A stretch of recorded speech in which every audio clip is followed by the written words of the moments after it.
All right. Let's see if we're online yet. Hey, we're online. Let's see. Are we online over here now? Calvino. All right. Let's get the chat popped out so I can see it down here. Not that anybody's going to necessarily stop by because Super Bowl, even non Super Bowl people watch Super Bowl. And I'm just some old dude.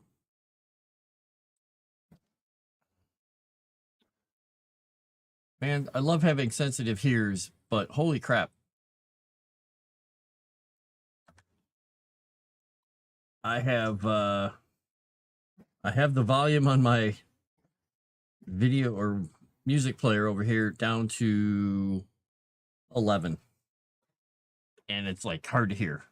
I gotta turn. There, I'm gonna turn my Rodecaster down a little bit. All right. Where was I at? Where was I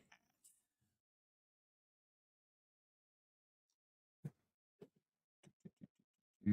Okay. Consider the length of the section. See if I want to tighten it up a little bit more. The non-editor reader. Calvino, oh my goodness, you're in a happy, lovey mood right now. You are purring up a storm, buddy. Wow. The pleased look on your face. Yeah, you're a happy kitty. Good boy.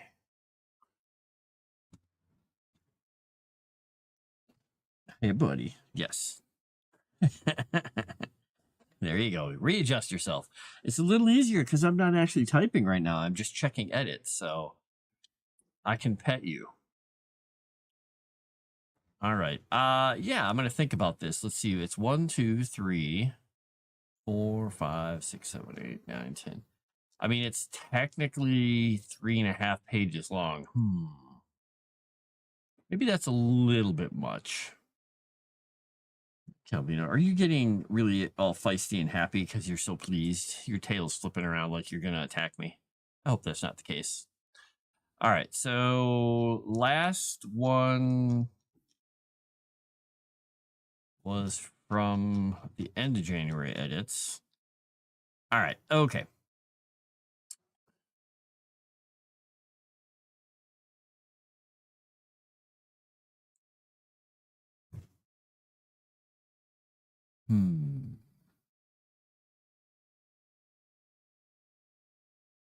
I see what she's saying here. Maybe I will go with it.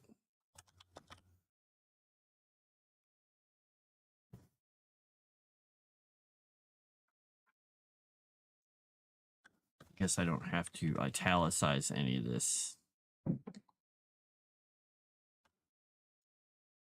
I can unitalicize that.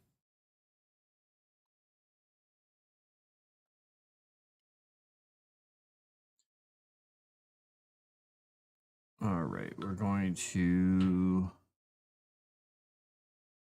resolve that one.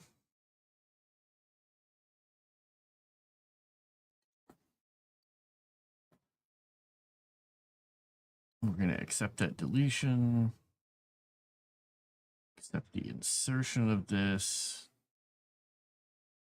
Maybe I'll go back later and fix this. Yeah. All right, let's see. Let's accept that change. Hello, fantastic. This is the DM book, the how-to book that I'm doing on DM storytelling. And I got some edits back from my editor, and she wanted me to go over them. So I thought, oh, what the heck? I'll do that here. Hello, Calvino. Hi. Hi, buddy. Oh, yeah. Oh, I'm scritching your ear. Rah, rah, rah, rah, rah. There you go. Okay, ear scritched. Better? Better? He's just, he wants to bite my hand now. But hello, fantastic. How you doing? What are you up to? Anything exciting going on out there?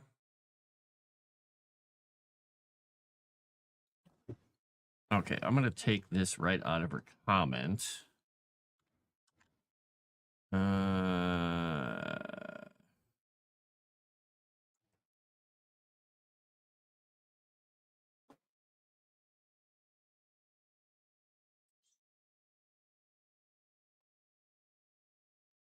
I'm telling you, I don't know some citizens.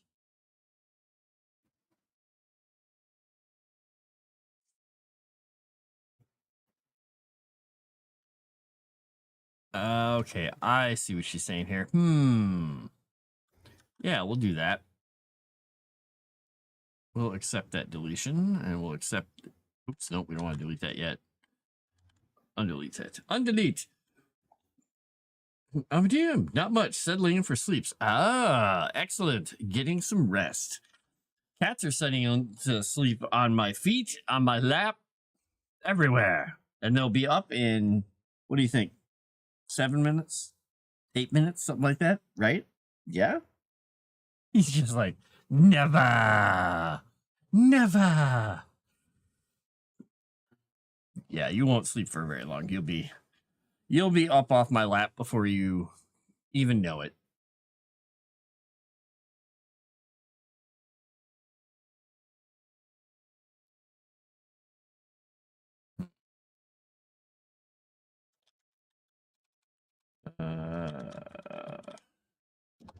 We'll go. Yeah, Calvino, you're in the worst possible position now that I'm actually typing. All right. Oops. That's not how you spell that word.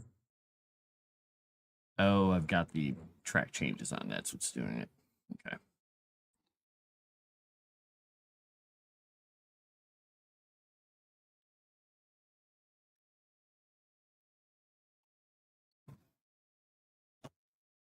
Buddy.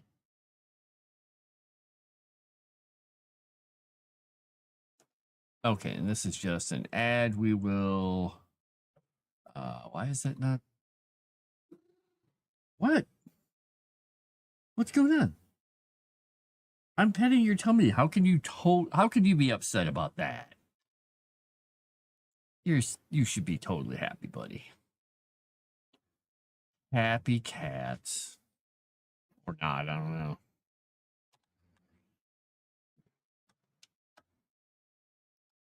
Okay, there we go. And we'll accept the deletions. There we go. Whee!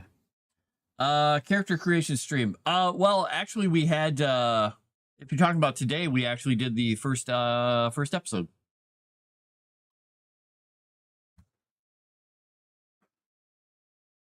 And it went well. It was just a little crazy. There's stuff happening. Stories.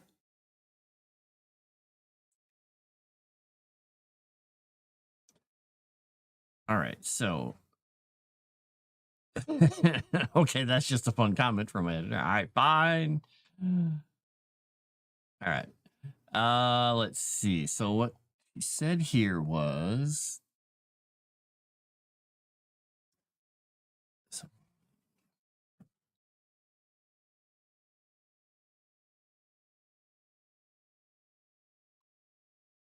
okay, I see why she thought I should delete that section. Yeah, that makes sense.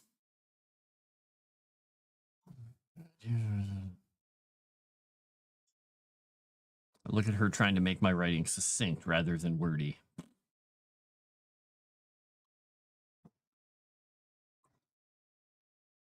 And I think I know after her editing my stuff for a while that I should avoid a few of these pitfalls, but or not pitfalls, but the way I write. Because sometimes she's like, glitchy. Like, yeah, but I like it. But then I usually change it anyway. Oh, and this, I just wholly had the wrong voice. So I'm in past and then present. Okay, yeah, that makes sense. That's a good one to fix. I like that. Why did that have two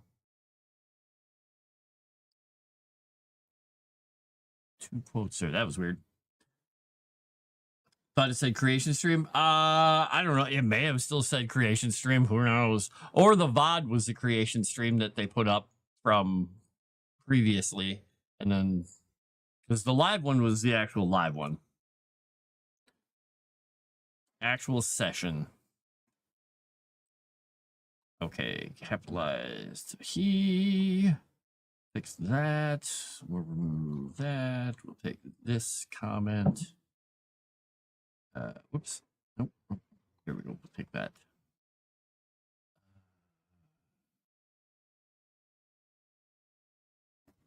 Huh. That is a good point.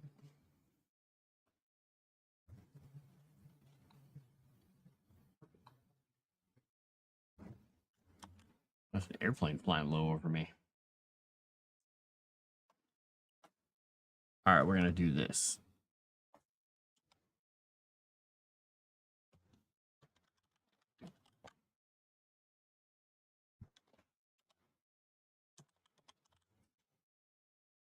There we go.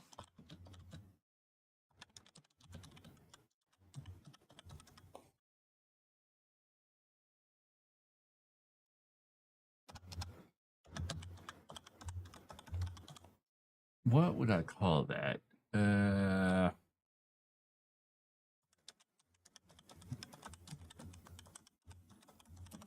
Okay, this music is kicking my butt here. I don't like it. What do I have playing here? Oh, how did I end up there? How did I end up there in music? Blah. Let's see. Do you find it difficult to switch from a narrative, informative, anecdotal style of writing? No, but I don't normally do the two really close to each other. So it's like one day I'll be writing something at work, like a professional whatever document, and then I'll hop over here. I'll have to switch over, but I find it pretty easy to flip. And then when I go to between this, which is explaining things, oh, my stream just decided to do something stupid. Which is, you know, a how-to book, kind of a prescriptive novel, prescriptive fiction, as opposed to science fiction or fantasy. It's about the same. Yeah, I'd say. It's possible because I have a habit of writing in my head all the time and just cataloging it away and then splurging some of it out. Like I'll write a paragraph in my head and just kind of mostly remember it, not 100%, but think, oh, that'd be kind of a cool way to put it. And then when I get to writing later, I'll be like, how did I do that? And I'll think back and I'll write it down. So it's probably because I do a lot of that while I'm doing other stuff to keep my brain happy. It could be. It could be. But I don't know. I also have been told that I'm strange. So, let's see. All right, I need to look this up in the Oxford English Dictionary. Well, I know what that is. I'm looking up, trying to look up the phrase here. All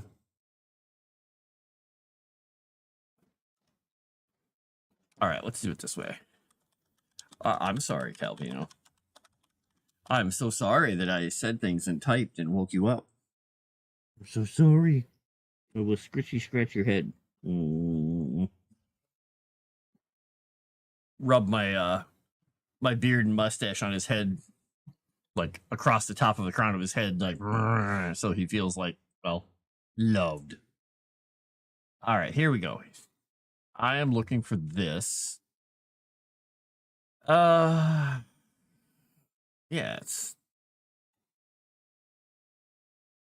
we'll do it that way.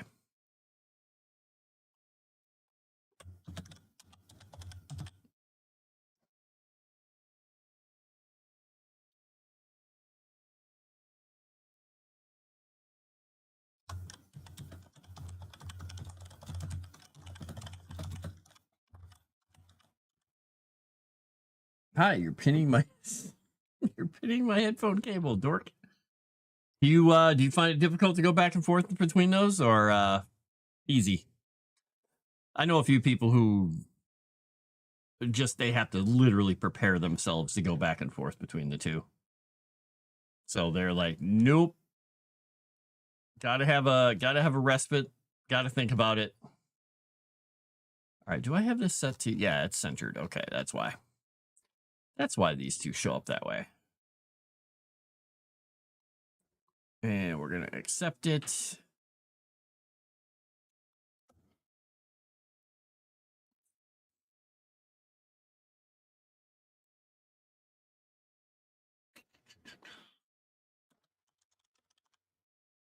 There we go. Simple textual adjective. Bam. All right. I'm gonna thumbs that one up. Blarf. Okay. You know, we had a call about this the other day, on Saturday, in fact. That was last night. And she mentioned that there was a specific overriding theme that she enjoyed that wasn't the banter and things.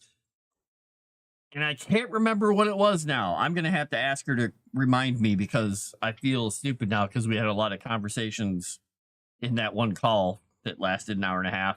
And I was like, wait a second. She complimented something and said it was good. And I was like, yay, that was awesome. Now I'm thinking, what was that? Oops.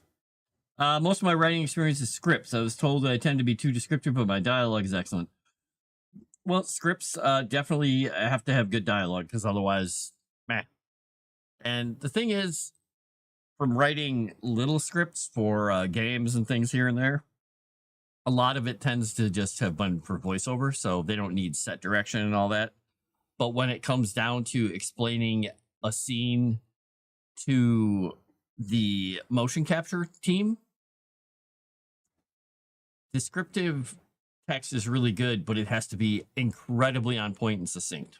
Because if you get lost in too many things, then they don't understand what they need. So in those cases, it's like this person is standing, they're a half a head taller. This person is standing off here, so they'll be in the frame. This person is standing on this thing with 1 foot up on it, so they know how to pose. As opposed to, they're in a locker room with a whole bunch of stuff thrown around. They're like, well, that doesn't matter a whole lot as long as we know who's standing on what and who's doing what. If they're getting out of a helicopter, then they want to set up their motion capture studio to be like a helicopter. So, yeah, it's good. And there's things like I tried to play Dispatch, and I just could not stomach the dialogue and the delivery for almost all of it. I was like, blah. So after I got through the first section, I uninstalled. I'm like, okay, I gave it a shot, and I refunded the game. I was just like, oh, this is awful. And it's overwhelmingly positive. Like, why? I didn't get it. And then I saw JJ playing it, and he's like, oh, really? Why didn't you like it? And I told him, and he's like, oh. And then evidently he was a little later on. He's like, oh, yeah, I could see that point. What is going on with my machine right now? It's complaining about something over here. And my music player is having a lot of problems. Is the stream stuttering for you guys? Because this page is just dying. I'm just going to kill that page. I'm going to see what happens. Things are working. I don't know. All right, let's try that up. Try that again. Let's see if we can. What? What? Can I get another Ralph? Did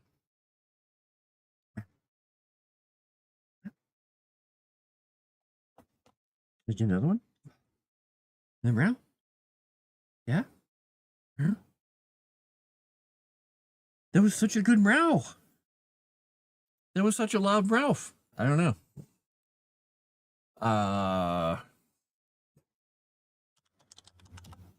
Let's see what happens when I do this. I click on this. Will I get experiencing interruptions? Why? Like, I don't care.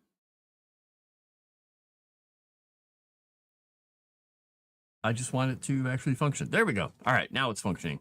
I don't know. The browser was crashing. YouTube is just, they're making it so much worse. Every time they update something, it's just like. Highly over descriptive because body language and facial expression always seem to be not people convey what they need to. Yeah, and that's why I just absolutely, and I'm going to get roasted by somebody somewhere for this because that's why I just can't stand anime. These people are like, how are you feeling? I'm feeling very tired. Oh, you're tired, are you? Well, maybe we should find a cure for your tiredness. Well, I don't know because me being tired is maybe very scatterbrained. Oh, scatterbrained, you say? Wow. Like, yeah, I kind of got the impression that you were tired. And I I gave somebody a tip at one point when I was looking at some of the stuff they wrote because they do dialogue tags for everything, and it's always said. I said, even if you don't want to take out a lot of the dialogue tags and do it naturally, try something besides said. They're like, well, yeah, but they're saying it. I'm like, are they always? Sometimes they're interjecting. Sometimes they're saying things. So, like you said, sometimes they're questioning. Sometimes they're actually doing all kinds of other things, yelling. They're whispering. You could do all kinds of things. They're like, I don't know. I think that would confuse the reader. They're like, my job is to make it, fun for the reader, not to confuse them. And I was like, okay. I put words in that a lot of people would be like grabbing a dictionary to go find because I like using words. And if they don't want to look it up, then that's fine. Don't care. All right. So I got that and I got that. All right. Might need to add some. Oh, this is a long comment. Okay. These comments and suggestions are the ones I really definitely take to heart. I read through them very closely. I should check Kick here. Nope, nobody's saying anything on Kick, so I don't have to worry about it. Ha ha! Take that, Kick. Spent a few paragraphs convincing them that no one can really tell them.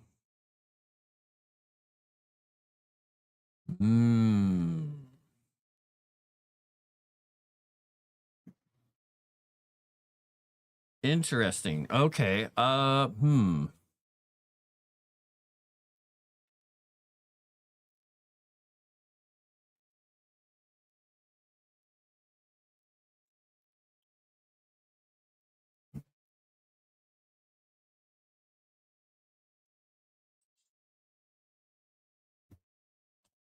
Okay.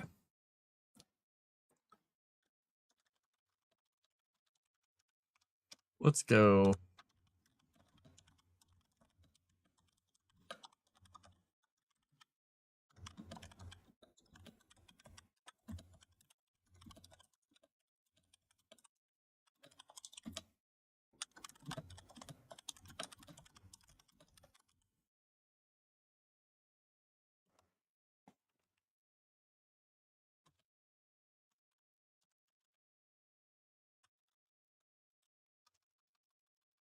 Okay.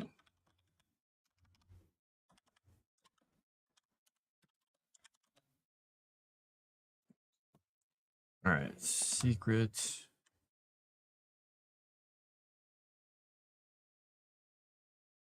I mean, well, you could go apply. I'm sure there. I don't know if there's any jobs on the Microsoft Activision job site for us right now for writing stuff.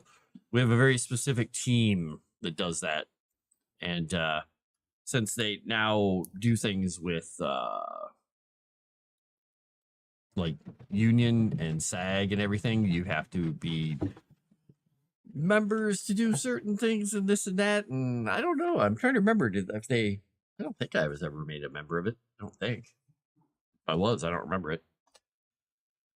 Because you had to have a SAG license or something to actually have your voice and likeness featured in certain things. I don't remember how it went. I have no qualifications. Perfect. Perfect. All right, I can close this down and I'll leave this one here. I really wish I knew what was going on with my internet right now. Because wait, is something updating? Let me check something. What am I? No, nothing is updating there. Nothing is updating. Oh wait, let me make absolutely certain nothing is updating in my work machine, because if it is, that could be killing my. Oh, I'm not resolving anything. I'm not downloading anything right now. YouTube's just being crap. Good job, YouTube. You suck. As I keep trying to use it.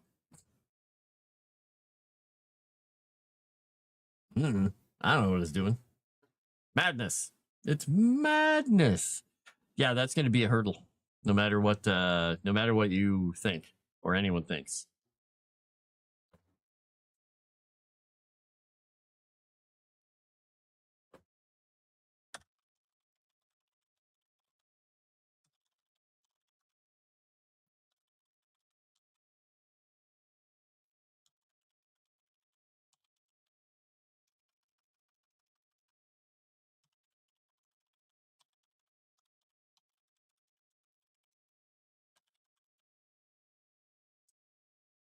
What would be a good word for this?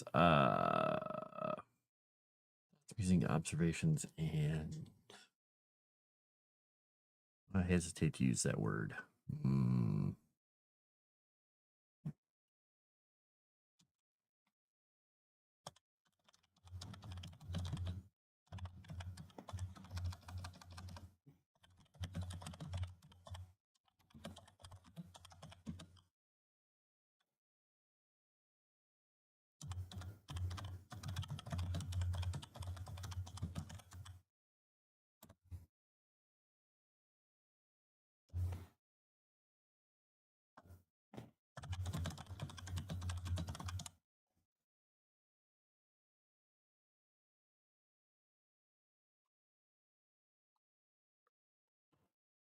What? What are you two doing down there? Ah, you're arguing. Got it. I thought you were bugging me.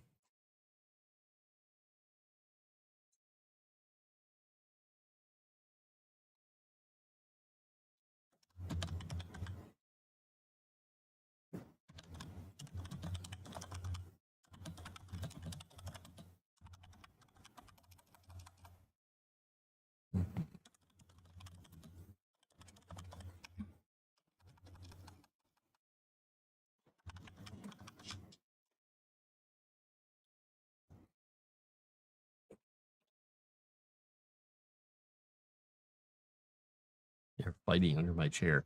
Play fighting, but still. 220 plus pound cats fighting under my chair. It's going to work out well for me. Yeah, all those things are going to cause you some problems there, Mr. Sarcastic. I'm sorry. You're going to have some problems? I wonder if... I'm going to try and kill this tab here and refresh this one. We're going to hope it works.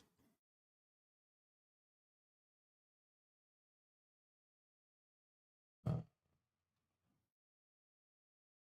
the page isn't responding. I know it's not responding. Here, I'm going to do something real quick here.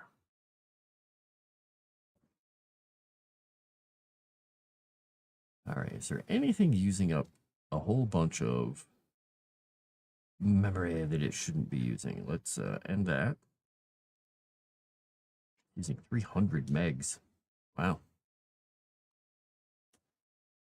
I don't know why it's using that many, because I don't even have that on.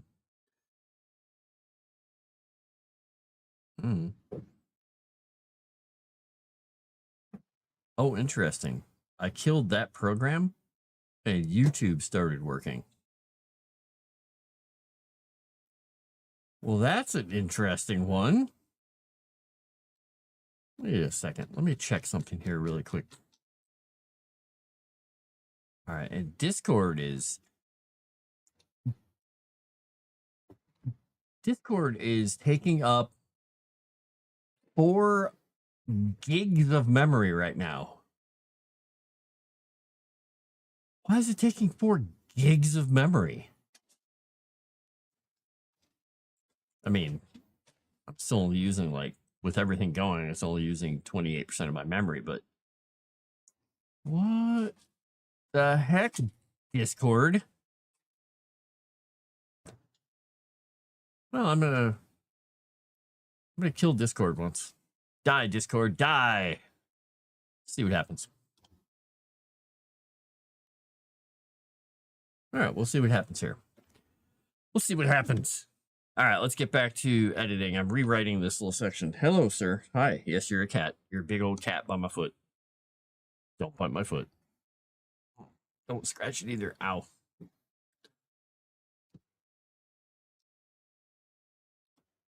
There's no secret.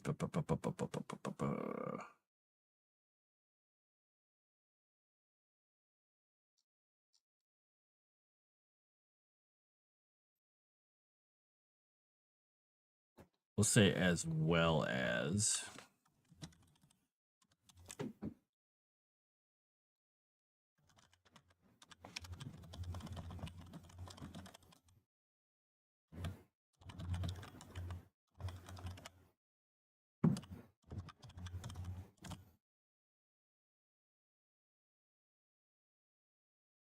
Okay.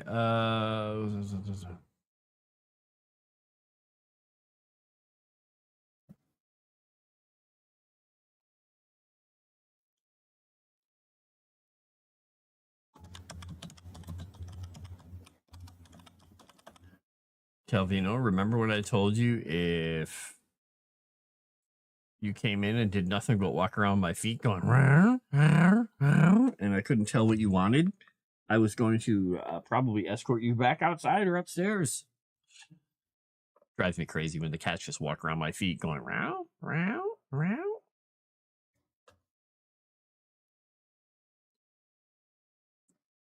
All right, let's see how this works. The group percept becoming formally, no one can just tell you how to become one of them. They know presenting with the same thoughts.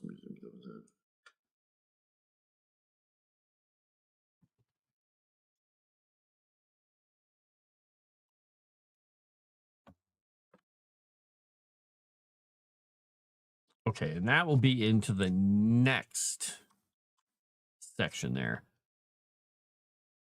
Lost one of the paragraph parentheses. Okay, parenthetical, having both asides reads too kludgely. He always calls me out when I make things kludgy. I like it. I like a brutal editor. Editrix? I don't know. Okay. This is too mean. Okay, I see. Wait, is she saying?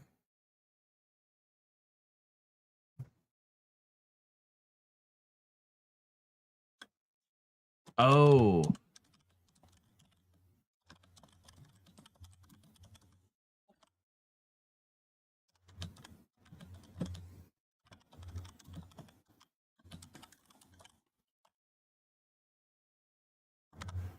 Okay, we're gonna say these.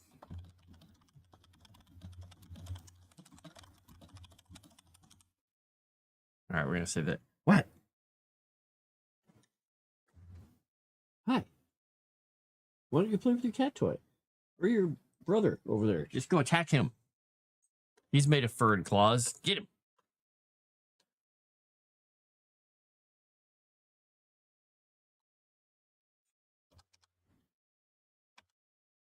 Oops. We'll do this.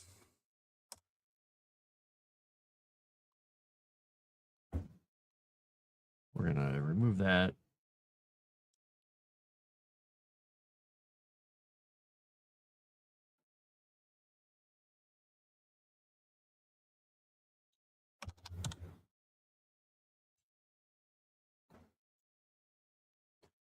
Oop, there we go. It's just too mean.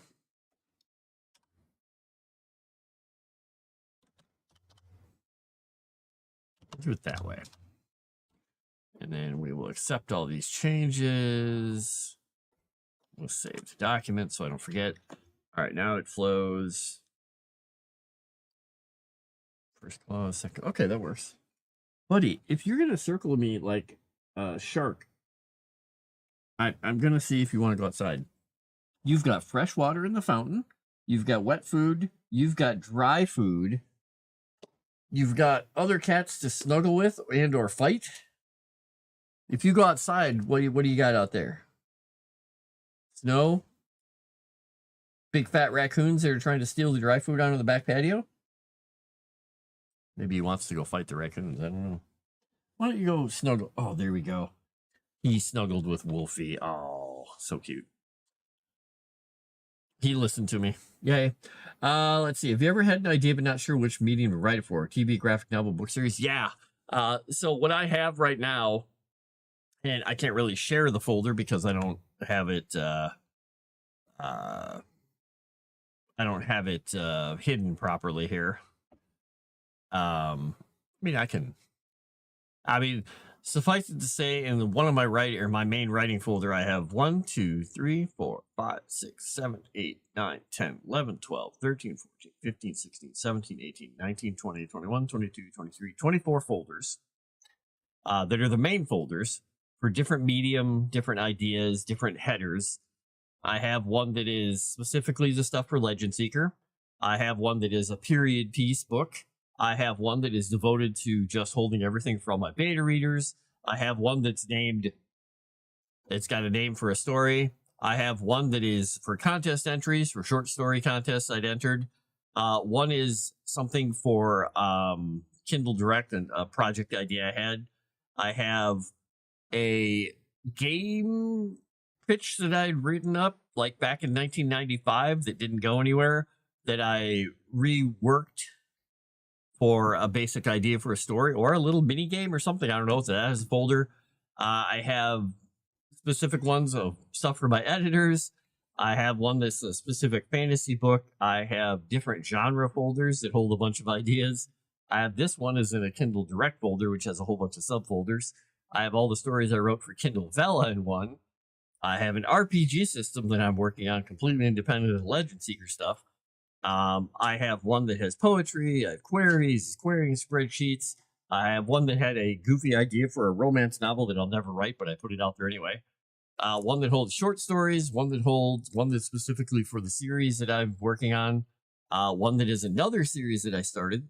One is another book that I think is going to be a standalone. And then I have two that are other contests. And I guess that's it. Oh, one for a writing group too. So yes. And many of those folders have many subfolders. So if I have an idea and I have no idea what to do with it, I write it down, throw it in the document, name the document, and put it in the folder. That way later, if I look at it and just go, wonder what if I had an idea about anything like this, I'll look back and go, oh yeah, I already had this idea.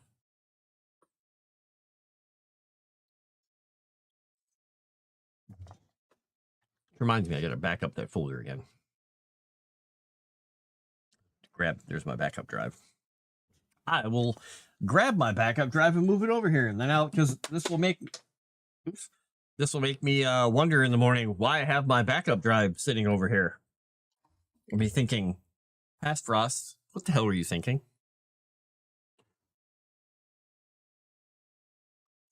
And it will occur to me, this is what that was doing. All right.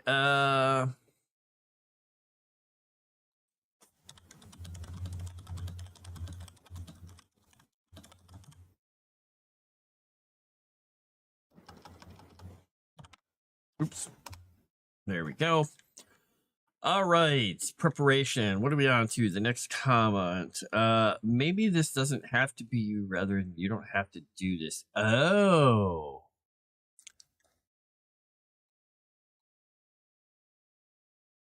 That's an interesting thought for... I'm going to try that. I'm going to put that in there and see what it looks like. Bam. Oh, nope. I don't want to delete. I don't want to delete. Except that we're going to...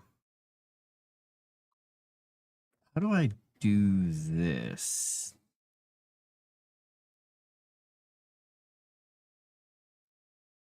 Okay, I'm going to resolve this one then. You don't have to fall under... Okay.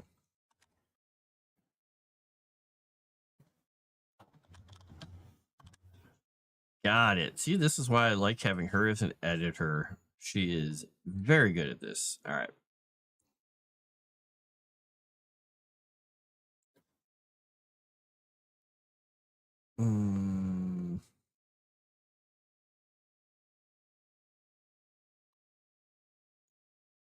All right, we're going to resolve that one. There we go. She can jump into almost anybody's writing and figure out their voice like that. Okay, I'm trivializing it. It's not like that because she does a lot of research and a lot of work and reads and analyzes. It feels like that to me because it takes me a long time to figure out somebody else's writing style and really be able to kind of get the gist of how they're doing it. She figures it out. She makes me feel stupid. She figures it out about a quarter of the time that I could. So she can get in here, and even though I'm using a completely different voice in here, she hops in and she's like, oh, I see what you're doing. You're trying to do this. Here you go. Like, oh. Okay.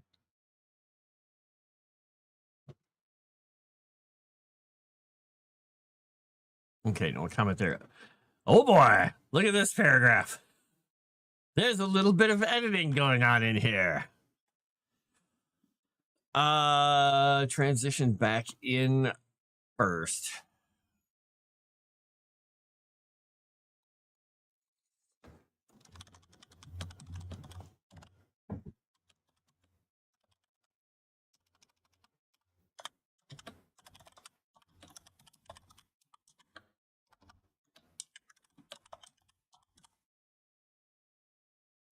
Okay, there we go.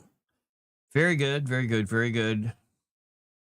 We're going to resolve that. We're going to put a space in between those. Blah blah blah blah. Okay, she put an M dash in there instead of that. Oh, it's weird that it didn't do an M dash for me. It's always weird when the program doesn't do the M dash. You have to manually do it. It's weird. Let's see. What are we going to go for here? We're going to go Sophie Ellis Baxter. Why would I ever want to listen to her music? It sounds awful.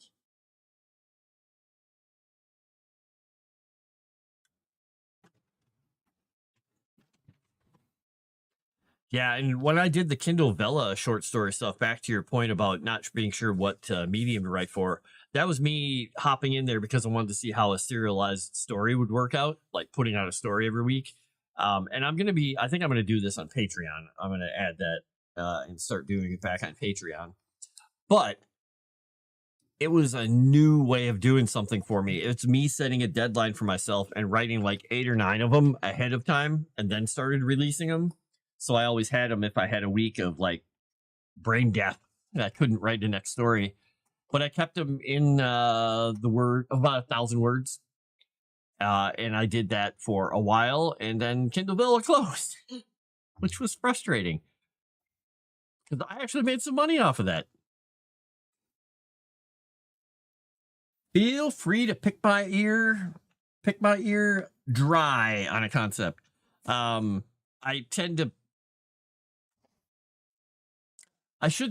don't want to say I tend to be brutal about stuff. I tend to be specific because I have certain likes and dislikes. Like, I don't like the way that J.K. Rowling writes. Stupendously famous, stupendously popular author. I mean, her books obviously have sold more than billions and billions more times than I'll ever sell anything. I personally don't enjoy her writing, but she tickled the ear and fancy of the entire world. Same thing with Stephen King. I just can't stand his writing and his characters and stuff. It just, something about it was just like, blah. Like Brandon Sanderson, I've tried to read all his books. I just can't. I cannot get through them. I can't get anywhere. Stupendously famous, really fantastic author in people's eyes. They live and die by his stuff, but I enjoy different kinds of writing styles because I grew up on a lot of different sci-fi and fantasy where the writers were a little more succinct, sometimes even, a little bit too brief, like Alan Dean Foster and Wolfie and a few of the other famous sci-fi authors, and like Piers Anthony. Ridiculously silly books, but really good books and very entertaining, but just really succinct and a very different writing style. And I love E.E. Cummings' poetry, which is confusing as hell, and T.S. Eliot, which is the most laborious stuff that most people have read. So I will have thoughts, but I definitely have a different way of thinking about writing and dialogue. Like Lawrence Block is, in my opinion, one of the best dialogue writers definitely for mysteries, but for a lot of books that I've just ever read. There is rarely a time in one of his books where I have been confused about who the hell is talking. And he doesn't overuse dialogue tags and stuff. He writes and he gets a voice for every character that is subtle, but also obvious to you after you read, and you're like, I want to be like that guy. but I just love Lawrence Block's novels. So, rushed as the books went on. Harry Potter, yeah. Wrote characters well, but not painting the world. Yeah, I don't know because I tried to read the first one because people are like, oh my god, you got to read this. I'm like, okay, it was fine. Saw the movie because work took us to it, and then I was just kind of like done at that point. I'm like, okay.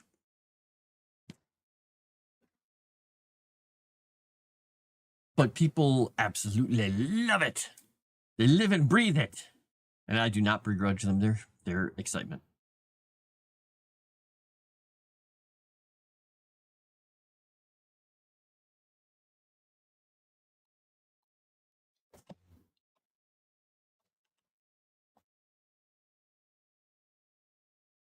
I'm not going to interrupt with another Calvino thought there right now.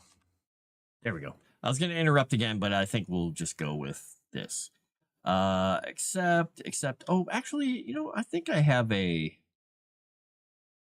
I go to my review tab here. I think I can accept and move to next. All right. Is there? Oh, there's no hotkey for it. Okay. Well, let's just go here. Okay, perhaps. I see. Okay, perhaps. Okay, I see what you did there.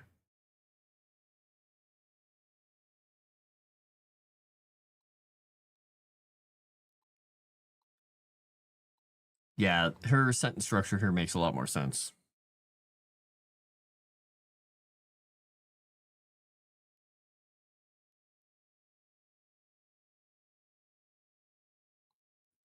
Oh, she didn't like my little exposition. I see why she didn't want to. Fine, we'll go with her sensible edit. Dang it.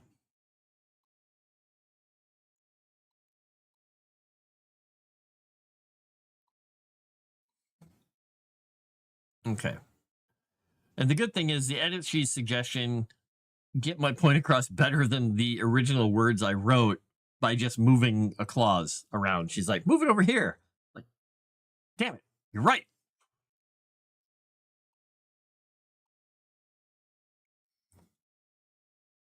Because I'll say, like, managing all this only requires a select set of tools. And she'll say, managing all this requires only a select set of tools. I'm like, yeah, okay, good point.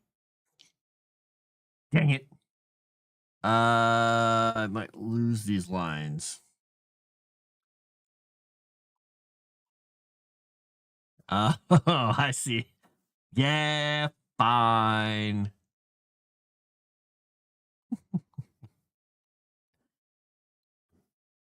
All right. Delete. Okay, I think I get what you're saying here, but maybe reword it. I had to read it a couple times. All right. Let's see what we got here. Accept. All right. I think I get what you're saying. Here's the trick. We'll cover that later in execution.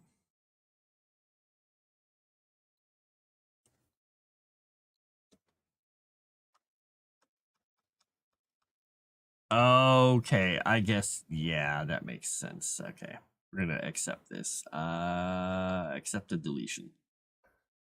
Go there, we'll update this, we'll accept that deletion, we'll accept this insertion.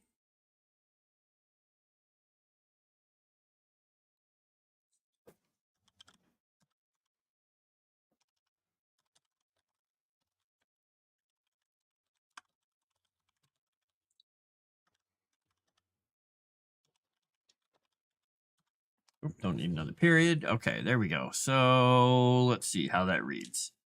Imagine the horror, blah, blah, blah. Sorry, I'm gonna touch my eye here for a second.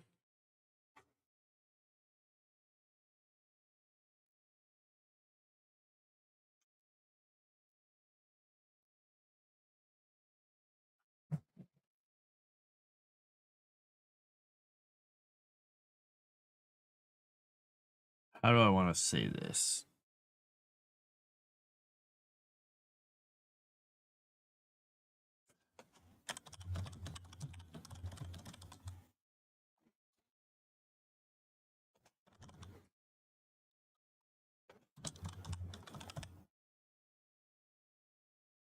Okay, we'll accept. Oop, no, I don't want to go to the comment. I want to accept this, accept this, accept this, and accept this.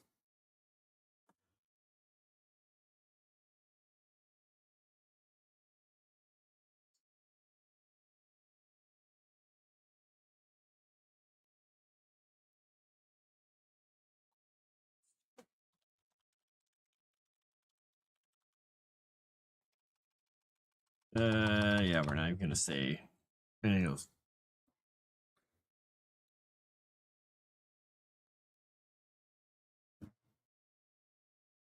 Oh, what are we gonna listen to next? There we go. We'll go with this. It's been so quiet. Like I said, I didn't expect a whole lot of people to be coming on by since it's Super Bowl Sunday. Sunday. People are probably trying to get some sleep too before work in the morning. But thank you for coming by. Sarcastic. Thank you. Doesn't need a name in your prep notes. Clarify.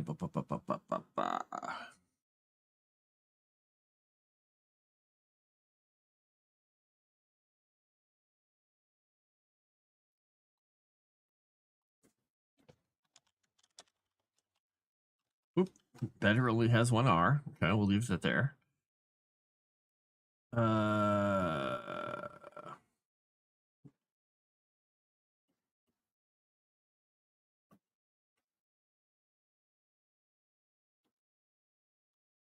All right, redundant sentence. Got it.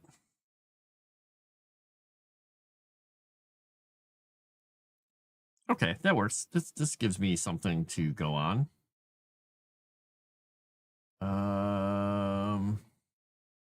Why is that not giving me the option to do the next? I'll just accept the next one.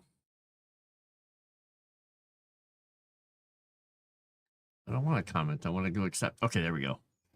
We'll accept that. The details of becoming important is not critically right. Everything. Debatable, but I'm going to go with her choice.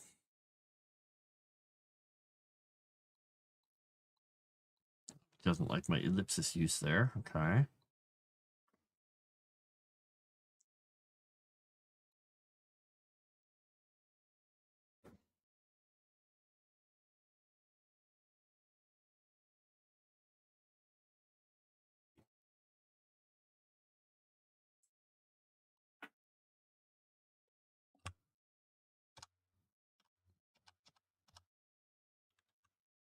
Why is that?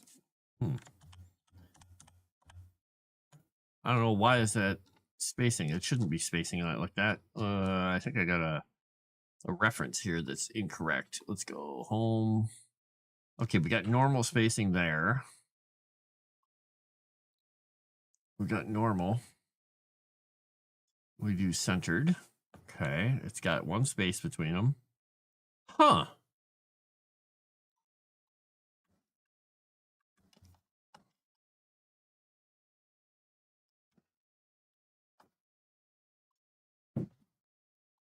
Nope.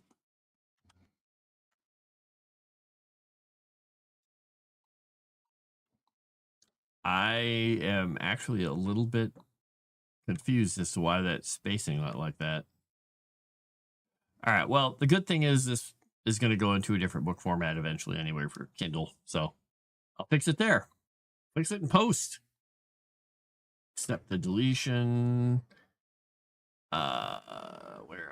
Where's my review tools? Bam. Okay. Dislikes. I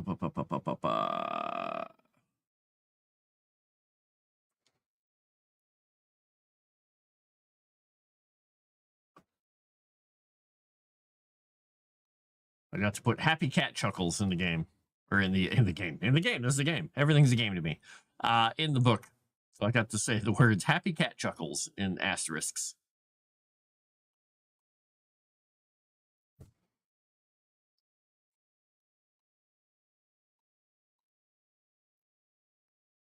Okay, what's wrong with that?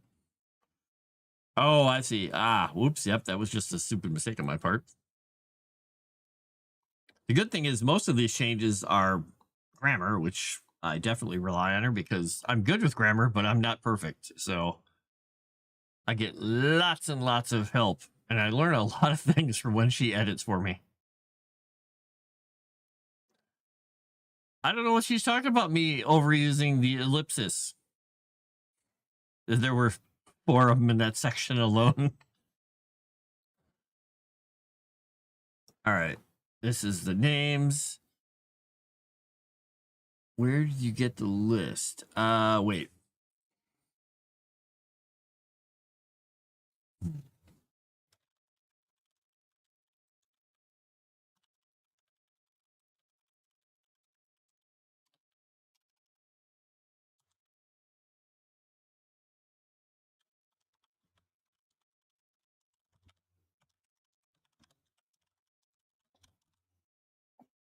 Okay, if I put a G there.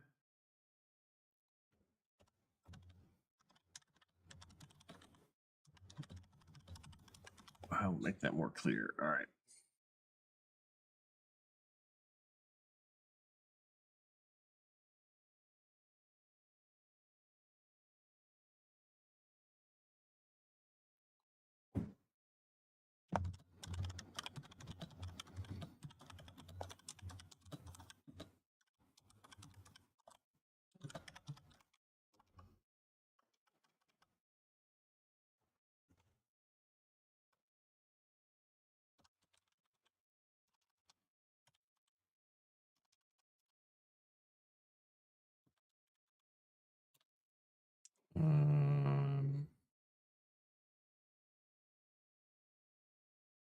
Boy, how would I put that?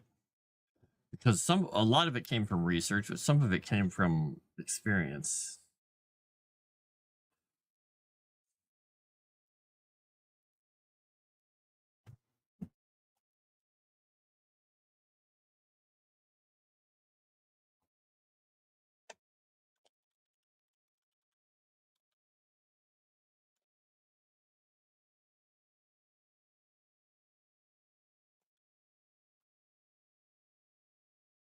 Is that gonna make sense? Let's see.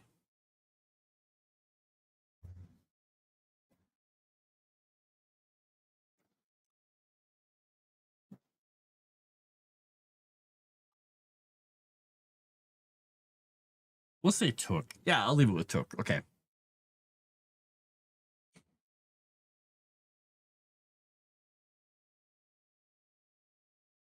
Stop using ellipses so much. No, Dave, I shall use the ellipsis as much as I want. Dot, dot, dot. And it is a lot.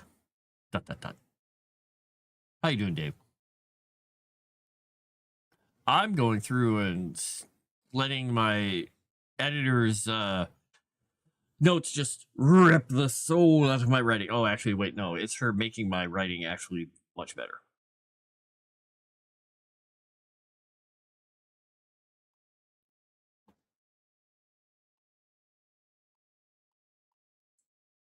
Okay, those are all good. Look, more ellipsis. I love an ellipsis. It's my way of pausing and thinking. But I know. Yes, I think this one makes sense. Yeah, we'll go with that.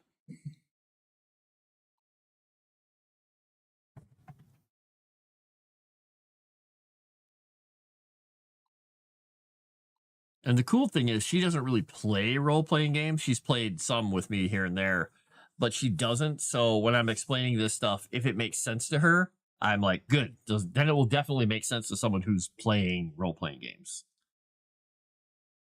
So that's good. Review. Go.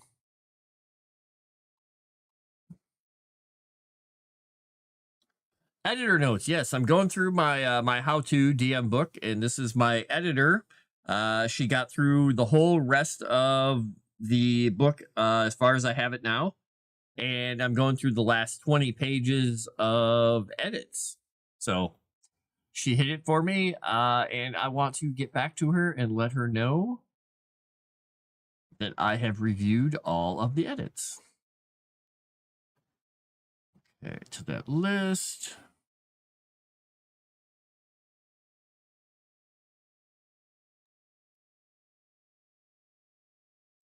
Deletable.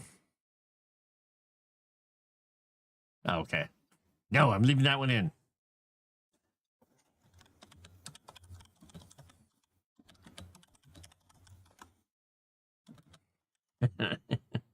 There. I even put a smiley face in it. All right. So boop, boop, boop, boop. And we'll put that there. And that one, we suggest those. Oh, okay. I tend to always, when I do a bullet pointed list, I tend to put periods after things. I know you don't have to, but I do it all the time. I mean, it's enough of a difficult habit to get out of doing two spaces at the end of a sentence for clarity and letting people's eye rest for that micro beat and letting them see where the next sentence is. But they don't do that in publishing nowadays because it saves a space. And over the course of a book, it's a lot of printed space and they can make it cheaper to run a book. And people are like, oh, no, it's totally to make everything just clearer and you don't need the extra space. I'm like, no, it's a cost cutting measure. And we all know it. It was totally fine the other way.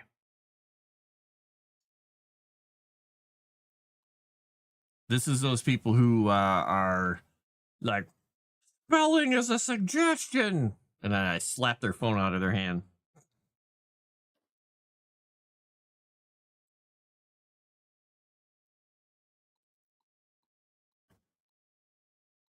I don't really slap the phone out of their hand because I don't want to bother. Too much work. They'll just pick it up again and get enthralled. Let her know how wrong she was. No, 99% of the time, she's right. Except for that one thing. I'm gonna leave it in.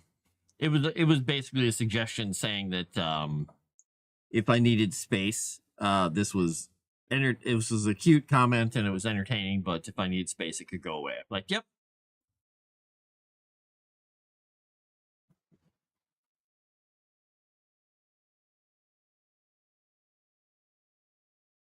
Okay, locations. Oop.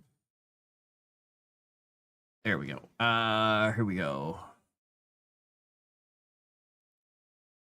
Or it's a thought and a suggestion. Okay, no, that's a good edit. Very proud of the next step. Okay, I gotta space this down. It won't matter in this because I'll be reformatting it in the actual book program eventually, but. And yeah, the thing is, I was planning on trying to make this book under 80 pages total. And right now, it is not quite 40. So I'm hitting it. And I only have 2 more sections to actually write. So I'm like, well, it's going to be definitely under 80 pages. I'm like, do I want it to be under 80 pages? I'm trying to decide because I want it to be quick. I want it to be an easy read. I want it to be a splat book that somebody can take and enjoy and not spend their entire life on. Because as I said in the beginning of this, when somebody makes a 400-page book, there's just them word vomiting everything they've read on the internet about how to do a subject, especially like DMing. And it's just a how-to book to do everything under the sun. 99% of people who get that damn thing look at it and are like, oh, excited. They'll put post-it notes in it and then throw it somewhere and it'll end up holding up a couch or in a half-price bookstore somewhere. And nobody can ever remember any of it. I'm trying to give them something they can act on, they can take notes from, and actually use and refer to. And a small book seems to be the way to go. So under 60 isn't really worth it. Yeah, so that's why I'm trying to hit around 80. So the good thing is once I get all this done and I have all the sections filled in, that's when I can come back and look at with an even more practice eye and say, okay, this section needs more clarification. Or I just realized that I wrote this whole section and I didn't expand upon the main point enough. So I'll expand on the main point, or I'll add a few more bits and pieces to help people along. Because I want it to be useful. I don't want it to be burdensome. I don't want it to become something holding up the corner of the table.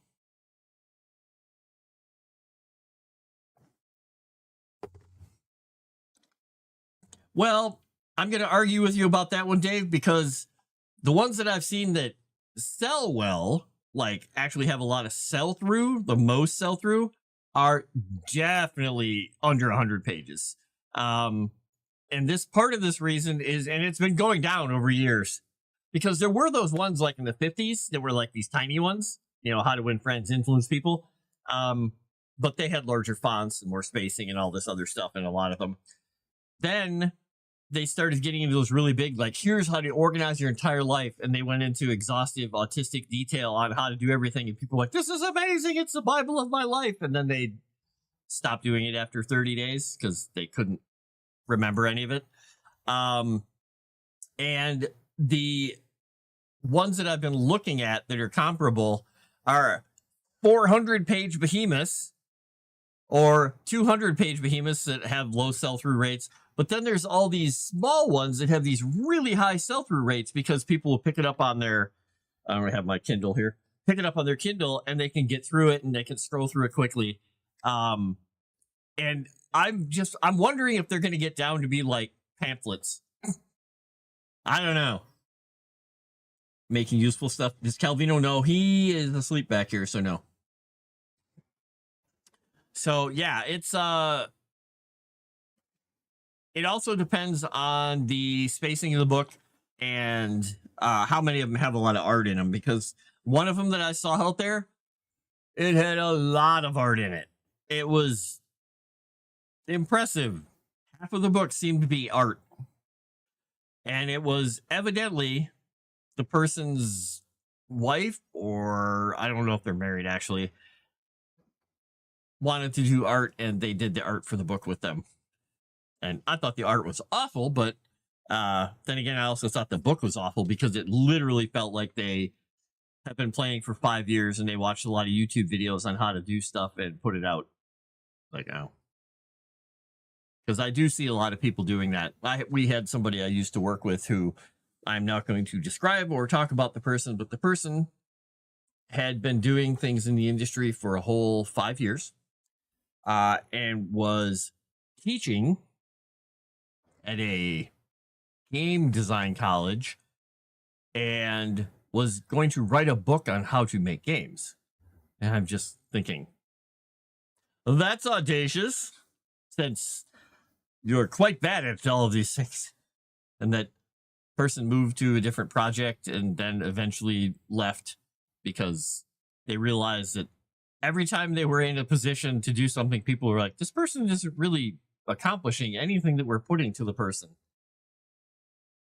So they were much better at talking about how to do things than actually doing them. And they weren't even talking about them properly. It just sounded good. They talked a good story. Experiences more with languages or things that have a lot of charts. Yeah, definitely. And that kind of stuff, definitely those books are longer and larger because you have to describe, and you can use, 1,000 words, or you can use a picture. And sometimes they do a picture and like 200 words. So I'm going to agree with that. Like the architecture books I have, those things are telling you how to do things like form, space, and function. If they didn't have the art, they would be like at least half the size they are, because sometimes it's just like 5 pages of architectural drawings. And that's literally it. It's like, wow, that's a lot of variations on the same thing. Yeah, Dave, I don't think that's going to work out too well for you. I think maybe you shouldn't. I'm just going to say you might get some refunds. I want my money back. Something like that.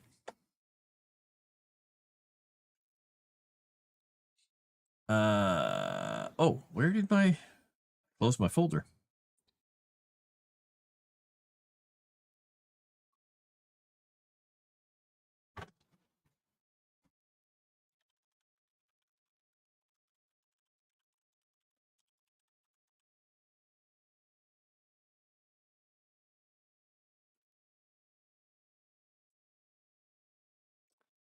All right. Yeah, that's kind of where I'm falling around 60-80 because I keep looking back at this book, which is this was and I don't know if it still is. It was on the US Marine Corps recommended or required reading list for all of their non-commissioned officers for a long time, and it was also in the Army. And this was reprinted by the Marine Corps and stuff, and it is this book, Battle Leadership by this guy was a captain in a German captain in World War One, the guy who wrote it, and it's literally only this thick. So my thumbnail here is thin as my thumbnail. And this thing is technically, let's see, 94, 95. They made it 100 pages long, but you can see there's all these, there's like whole full pages that are just maps from World War One. But the majority of the book is literally just his musings and diary of everything. And it has, 1, 2, 3, 4, 5, 6, 8 pages in the front and then appendices in the back. So the meat of the book is like this much. It is purely just text. So, but it's an amazingly succinct book, and it gets a lot of stuff across. And I like this idea. I like the idea of just going through this quickly and going, hey, chapters, look what I've got. A Calvino. Come here. Come here. Hey, buddy. Hi. Hello. How's my Calvino? Oh, look at you snuggling in. Hi. All right, come on over. How can I always tell when you've been snuggling with your brother? You guys always, after you snuggle, there's just a cat snuggle smell. Their heads just smell like they've been snuggling. Come here. Come here. Stick with me. Stick with me, buddy. Here. Hear me out. Lay there. Lay there like that. Yeah. He's like, ooh, I could rest my head on your keyboard. That's a great idea. Oh, buddy. Okay, well, if I get a lot of spaces in my book, it'll be that. Wouldn't feel like paying more than $2 for a 60-page document. Seriously, Dave? Have you seen how much books cost? You can't you can't print a 60-page document for under a lot of money. I mean, this book alone, I think was $14. I don't remember. You can get it a lot cheaper on for the reprints, and you'll pay like 18 bucks for a paperback of a fiction book that's like maybe 300 pages. So a $5 or $6 book or something like that. The Calvino, yeah, he wanted to be part of this whole thing.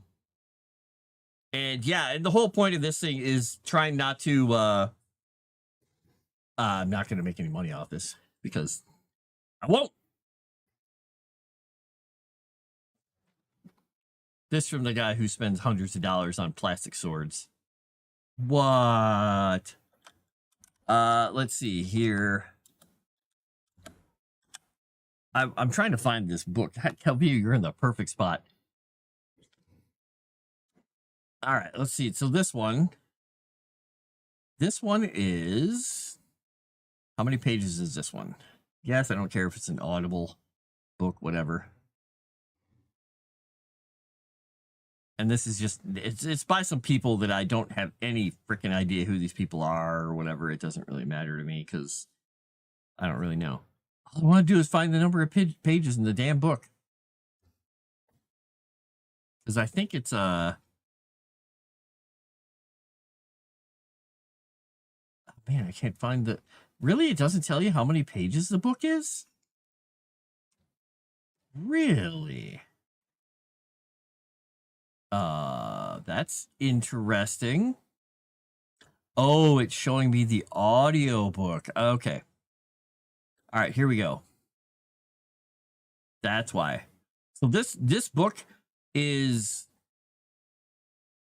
200 and some pages, and they're charging like it's 13 or it's 36% off, and it's $16 in paperback. It should be the spiral bound version is like $30. That's just crazy. So wow. And interestingly enough, the audiobook is free. Hi, buddy. You can go down. Okay, here. Let me turn the chair so you have a clear view of the floor. There you go. Flap down there. Dorky cat. Yeah, and I read through some of these and looked at them, and they're like, wow, how to be a whatever. And I'm like, who is this person?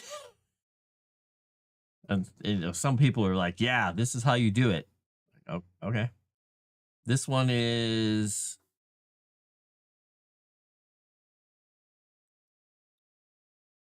and this is just some random person here. And it's literally, it's like some of these are like 400 and some pages. People are like, this is amazing. And one person actually asked, it's like, who actually read through this book? I was like, oh, I would love to know that. Yeah, it doesn't actually show.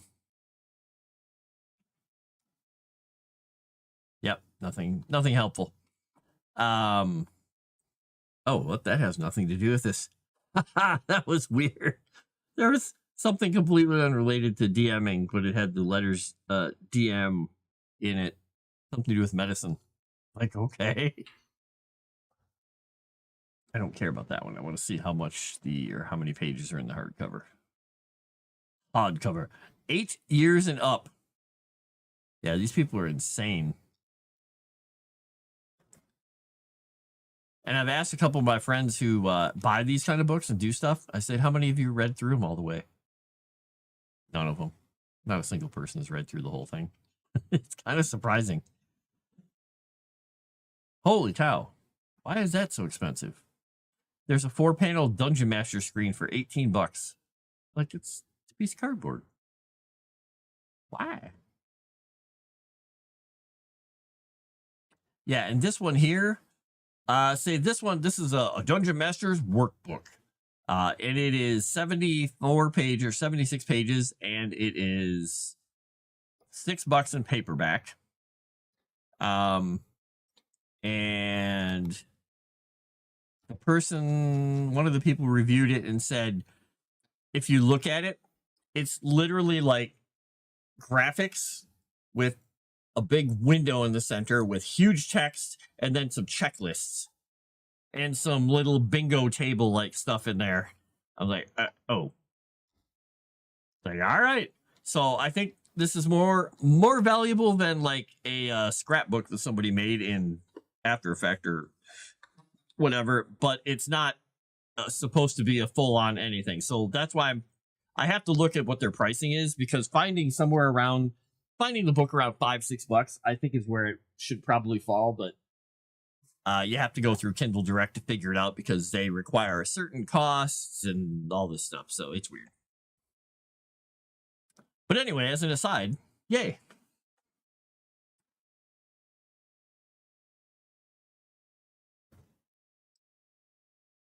Okay, Dave, you're going to have to explain that. So if it's 150 pages that most people are never going to read, as opposed to 60 pages that almost everybody who buys it's going to read, I know it's your personal standpoint, but I have met almost nobody ever who buys a book on how to do something for role-playing games that has ever read the whole book. Ever. Because they just don't. So, I mean, sure, some of those books are 300 pages. Some of them are 200 pages. Most people never get past like 15 pages in.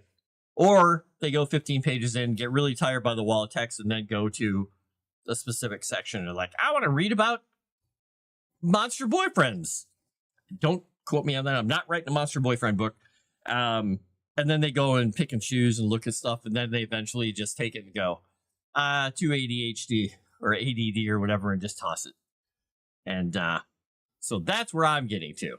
Because this book, like I said, even though there are only about 80 pages of text in this thing, this is useful. And there's a ton of stuff in here that is not applicable to anything, but because it's mostly applicable, I can go back to the sections that are important and I'll look through and find and you'll see that I didn't do it a whole lot of places and somebody else did it, like highlighting very specific parts because there were certain chapters up in the beginning that were really important. Some of the later stuff was just like expositions on, experiences and this and that. It was a little weird. But most of it's relevant. And if it had been a much longer book, I would have been like, wow, this guy can talk.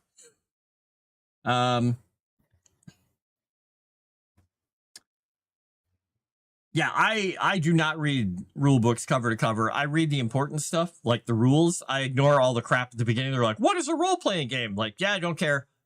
What is an appendix? Don't care. What are the monsters? Don't care. I don't use the monsters from any of them. I make my own stuff up. So there's a whole bunch of throwaway stuff in there. It's flyover country for me, but not everybody does that. Some people do it. You don't even run things and you're reading this stuff. So you obviously want to get to the bottom of whatever it is, the rule stuff and the flavor. I mean, I know people who go into, what is it? The Verissa guide, whatever. That guide for Verissa, and they will sit there and just go through the lore point by point and memorize it. I was like, wow, you really like this? They're like, yeah, well, some of it's because they have friends who love it. Like Moss with Lord of the Rings stuff. He and Fanor love chatting about this stuff. And I'm like, I don't remember what that guy's ring was called. I'll just have to go look at my book later. I don't remember. But yeah, different kinds of readers, different kinds of things. Some books have too many pictures for my taste, and I like the pictures, the taste, and the flavor. After a while, I think the old D&D guides, the advanced D&D books, had about the right amount of art for my standing or for my my brain. But they even, mine's over there. I can't really grab it easily. Or did I move it here? Oh, I moved it here. They have a lot of charts, as you know. Obviously, you know, like looking at the Pathfinder stuff. There's charts everywhere, and I just knocked everything over, and Wolfie ran away. Sorry, Wolfie. I'll just knock everything over. So these had like whole page pieces of art in it, which was like, okay. But most of it was just charts and charts and tables and charts and tables and more charts and more tables and more pages and more charts and more tables and charts and more tables and some more charts and some tables. And hey, guess what? There's some more charts. Ooh, a piece of art. And then more charts and more tables and explanations of things. And these books were laid out horribly. They were not laid out well. All right, now I'm going to pick up all my damn books. Because I knocked everything over. I got to pick them all up. Because I don't want the cats to fall asleep on them. But I really enjoyed some of the best books for role-playing games that were so easy to digest and had such a great system were Traveller. These books, if you can see on the back of this thing, 44 pages. And this is characters in combat. And then there's the Starships book, Worlds and Adventures, and book 4, Mercenary. And this one got chewed on by, I think it was my hamster at the time. I was not happy about that. But these books, Wealth of Knowledge, you could run a really good campaign off of them. But these total are under 200 pages for the entire system. And they're small pictures, or they're small pages. Like, you can see how big these books are. Compact. I love it. I love compact books. Pathfinder book was neat to go through. The Pathfinder or the Savage Pathfinder? One full page art piece after 6 pages of text and just knowing your text art. Yeah. And though occasionally some of those will have those little pictures like No Honor Amongst Thieves with, you know, the dying thief crawling across the thing. And they're just these little thumbnail pictures. Those are fun. I enjoy those. Boom. Hey, a Dan Vasc song just popped in for me, but I don't feel like listening to Dan Vasc right now. So there. Let's see. What was I doing here? Oh yeah, I was going through here. So, in addition to all this stuff, because I've got, these 40 pages of stuff with all the information and I got a lot of edits to go through. I have my syllabus that I'll be adding. There would be a whole full page thing which describes and explaining the whole syllabus. And then all these notes, every one of these notes here, is another section I might be adding. 11, 12, 13, 14, 15. Yeah, those are 15 different sidebars / new sections I could be working on. So I have more than I want to put in this book because I don't want it to get too lengthy. But, I'll enjoy it. All right. Where? Oh, was it here? I guess I was. I guess I resolved those other components. Okay, there we go. Accept. Okay, I read through these, so these are all good. Don't allow. Okay. Boop, boop, boop, boop. There we go. We're good to the end of this page real quick. All right, that works, and we'll accept that one. The syllabus is fun. I did not do a syllabus for this long fall because it doesn't work as well in a one-shot. It's not as useful. It is supposed to be a unifying document for flavor, feel, overall foreshadowing at the beginning of a campaign, and then a reference document as you go through. So my campaigns generally, like for a syllabus, will last for like 9 months or longer, maybe a year, sometimes even longer than that. Sometimes we go through 2 syllabi for a single campaign. But those people are in that campaign are looking at that thing over 9 months and be like, hey, are we in this next section yet? I'm like, not quite yet. They're like, okay. And it's also a gating mechanism because in Dresden, when you get to the new sections, you usually change things about your characters. There is no real good way to do that in the one shot because after scenes and things, you're supposed to actually get a chance to update an aspect or change something about your characters, but we didn't really have time to do it. So, but long term, I love it, and I do it for Vampire, I do it for D&D, I do it for superhero stuff. I do it for everything. They're all flavored differently, but and I'm happy, and I came up with that on my own, and I've never seen another DM doing it. So.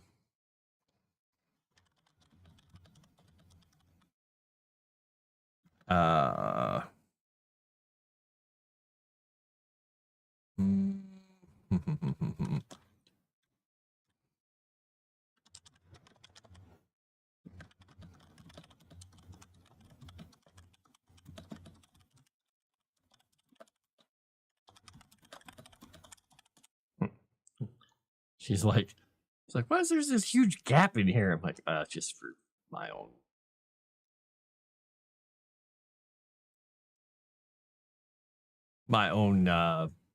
Clarity. Okay.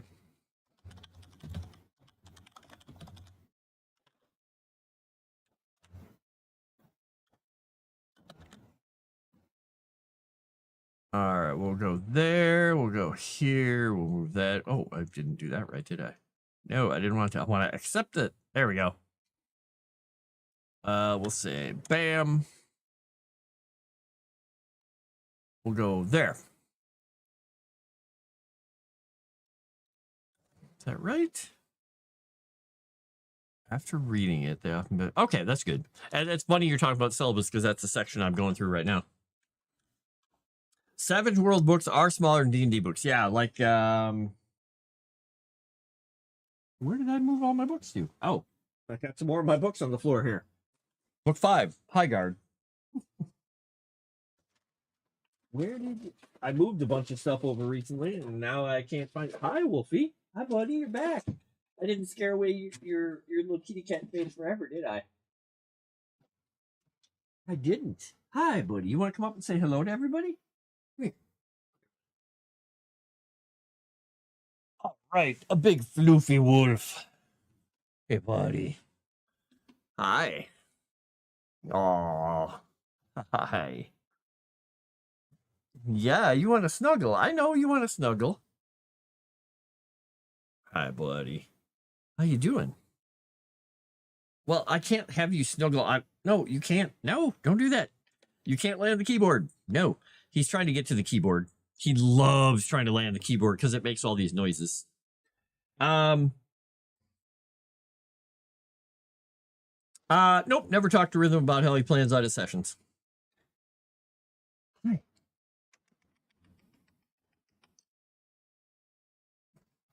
Hi, buddy.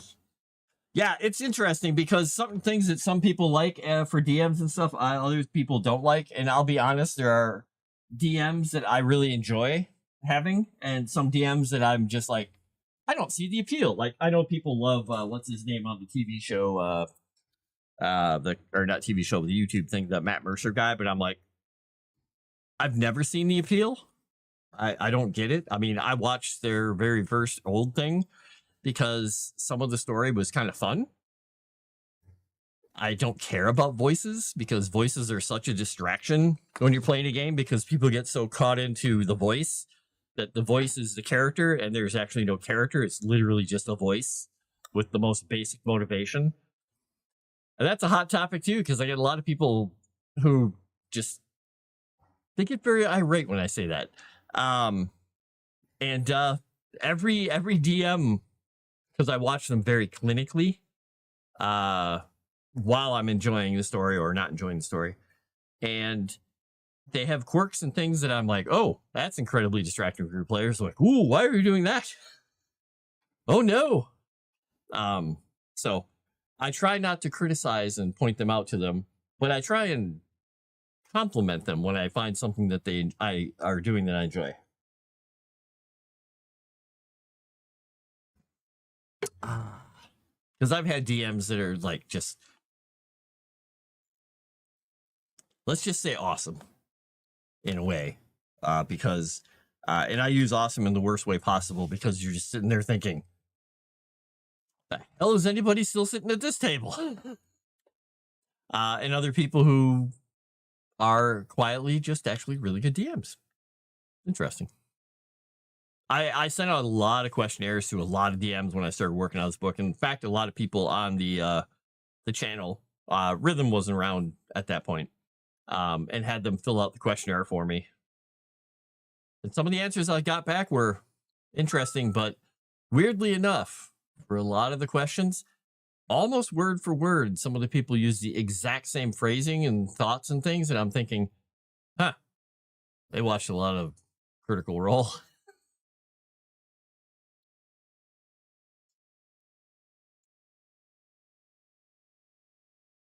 Yeah, I basically, I ignore people's voices 99% of the time because I can just shut that off in my head and just listen to the words. Because I don't process voices and accents probably the same way other people do. To me, it's almost like a wrapper I peel away to actually understand the actual words they're using. And people will use it to say the exact same words they normally would say, but with an accent. And I'm like, huh, because when I read a book and there's a dude who's from India or there's a British girl or whatever, I don't read it in an accent. I don't need it. I'm like, I understand they're British. I don't care. I can appreciate people who can do voices. It's great for live, like movies and stuff where they're like, oh, I'm a British dude. And you're like, well, if Kevin Costner is not speaking in a British accent and he's Robin Hood, that almost feels like a betrayal of the actual franchise. But in a made up world, I'm like, I don't care if you're talking Swedish, whatever. You know, speaking of that, though, nobody does a Swedish accent usually. I don't know. I guess they're all worried they'll end up sounding like a certain chef on the Muppets. Maybe.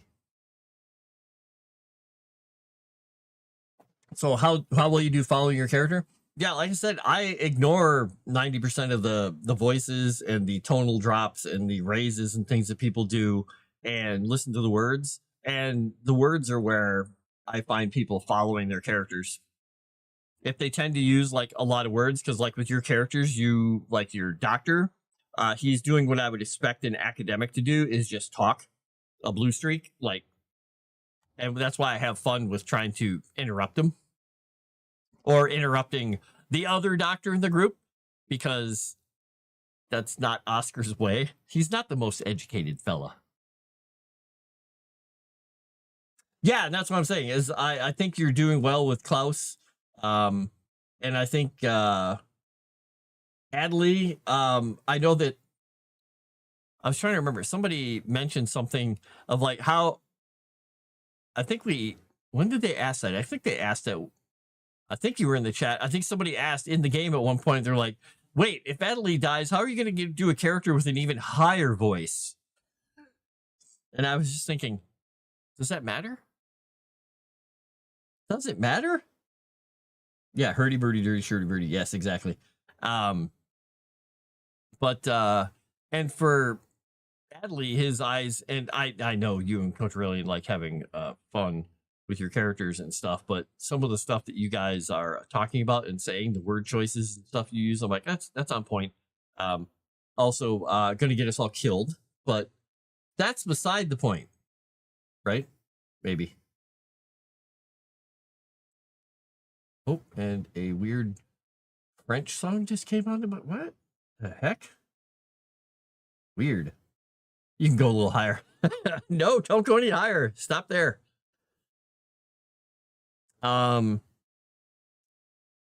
yeah, and the big thing for a lot of people is word choices. And when I DM, I almost never do voices or accents or anything. Occasionally I will do it like when I was doing with Thor because I have a different way of speaking when I play that character. But it comes down to word choices, adjectives, and the type of spacing and timing I use in them. And most of the time, people know which character I'm saying because I'll preface it. I have some people who are so ingrained in wanting to do voices, they're like, I can't tell who's who. I said, okay, clean out your ears and listen to what I'm saying. Why would this guy be talking about? They're like, that's why I was so confused. I said, all right, use your critical thinking. Who are we talking about? Are we talking about the girl selling hamburgers, or are we talking about the dude with the switchblade? Which one of them would be talking about, shivving somebody? Just saying context matters. So, and I've had that conversation with a number of people because I tend to do things really long term and subtle when I'm doing characters. And so many people, I'm like, I would just say, have never noticed any of the changes and transitions I've done with any of the characters, like with Clay, the way he changed and the way that I changed things for other characters. People are like, oh, yeah, no, you mentioned that. That's interesting. Like, yeah. He just stopped using certain phrases and adjectives about certain people and started listening and responding a little differently. But it's subtle role play that it's hard to get across in a medium like YouTube videos, honestly. So some people catch on to it. Like I'm doing all that stuff with Godwin. I had to really step it up. In my opinion, I had to step it up to a different level of what Godwin's doing now. I'm like, I'm thinking people still aren't quite getting all of it, but we're getting there. Hoping Adley's a little less murder hobo. He's more just from what I put together, his choices are more stimulus response. So I picture him right now, and you're gonna laugh at this, as a small amoeba or a paramecium with magic, who's like, a thing happened. Guess what? I'm gonna do a thing. It's like, oh no.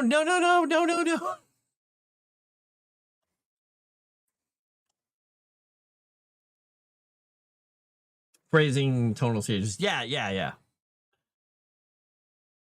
And it's subtle and it's difficult sometimes to get that stuff across because I mean, you can be incredibly upfront and just literally say he does X just like famous character X.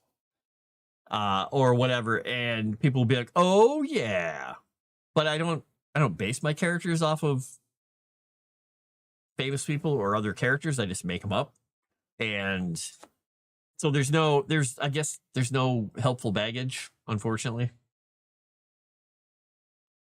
Yeah, and the interesting thing about that too is that Rolf is he is softening to the idea of society because when he was a hermit and he was near, faced his own death and then was brought back to help people, he didn't realize what Erastil was doing was not only like, hey, you're part of the society. You go save society and people. You help these people because you got to keep this all going. And he's like, oh, fine, I'll go help these people, not realizing, oh, it was also Erastil saying, basically, you are a people. You are going to become part of society. You are going to have to figure out what is important and why I'm telling you to save them because there is goodness, and out there, it's nothing but evil and monsters. So he is realizing that he has to do this stuff to be part of society. He has to because that's the only way he's going to really be able to help them is to help them and be one of them. Which is partly the reason why I threw that love interest with that character, because now I can play him completely uncomfortable. Nothing has happened. He sits down and plays his own game. Yeah, yep. Because I noticed that it was like, oh, there's no outside response. He's like, playing checkers, eh? Or were you playing checkers or chess? You were playing a game with Adonai, your air elemental. So, and I catch on and I see these things that people are doing. And I'll be honest, some characters in some games that I play, they just don't do much because sometimes they're not paying attention. Sometimes they're tired. Sometimes they're just busy. And sometimes they're just like, I'm just waiting for the next fight, which is valid because some people just want to fight or get stuff. And I know I mentioned it to you before that with Rolf specifically, he's never held on to anything that has been given to him. The only thing he has that is actually magical or different than his starting gear is the ever burning torch because he can't see in the dark.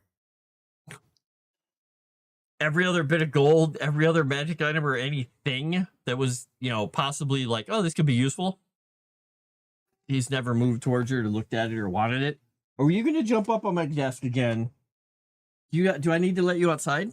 Just what you're telling me? All right, I'm going to go see what they want. I'll be right back. So yeah, he has no magics. No magic besides his magic. Hi. What would you like, gentlemen? What can I do for you? Oh yeah, he had butted my leg. Okay, I'll see if you want to go outside. We'll see if you actually want to go outside. What would you like over here? Where are we going? Come here. What are you showing me over here? What is it?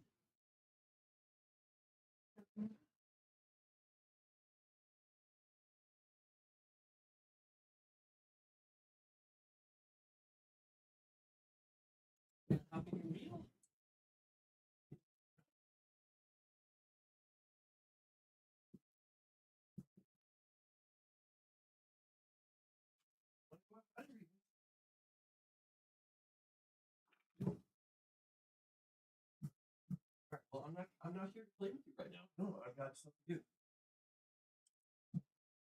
Hi, Wolfie. You want to go over? Go ahead. Hi. Yeah, go ahead. You gonna go hang out with him? All right. I don't know.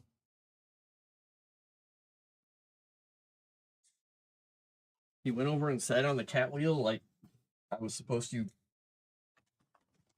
help him with it or hang out. I don't know what he wanted. I don't know what he was doing.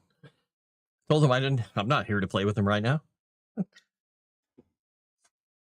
Often struggle with players who don't say anything or seem to have opinions outside of combat. Yeah, it's kind of difficult because you're like, oh, what's going on?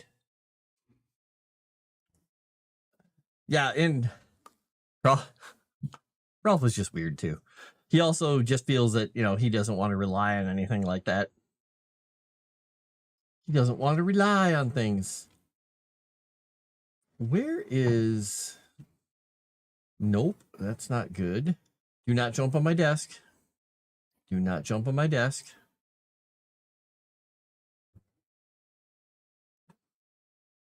You're okay, you can lay there, that's fine. Well, we'll see if we make it to the end of this Rise of the Rune Lords thing. Oof.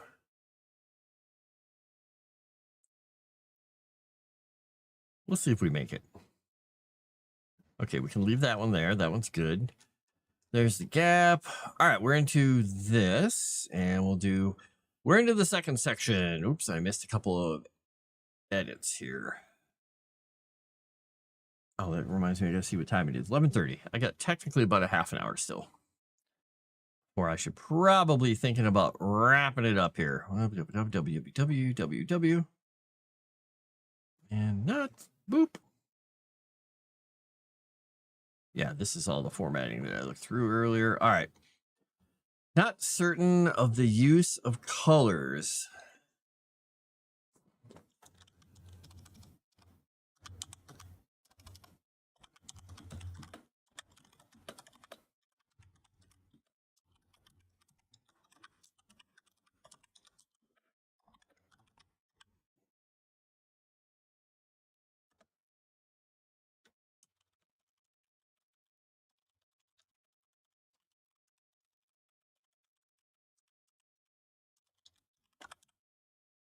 Oh, there we go.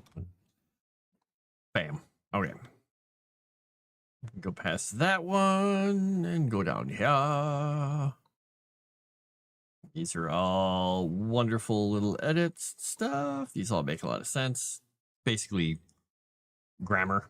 Fun grammars. Man, I got asked to not really beta read somebody's thing earlier. They sent me a few pages of their story. Oh boy. I was trying really hard to find the constructive bits in it.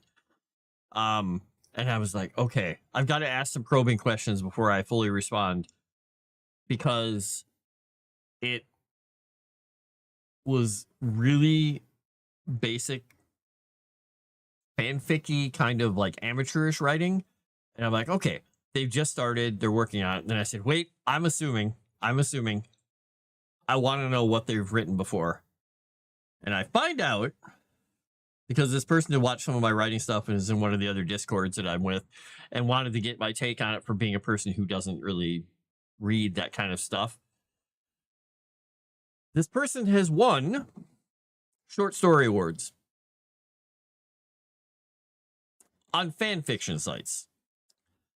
And so I looked at some of the other stuff and I went and found some of the other things, and I'm just thinking, okay, this is completely in line with that. And the problem is they get praise and nothing but praise, so they've never increased their writing skill past what they put out there, because people like the content, even if they didn't understand that it was written badly, because sometimes they didn't care. They're just like, it got the story across and I got it, I understood it. Which is that whole spelling is just a suggestion that kills me. So I gave them a constructive criticism, and they have not written me anything back. It has been a week. And I'm like, damn it. I'm trying to be helpful.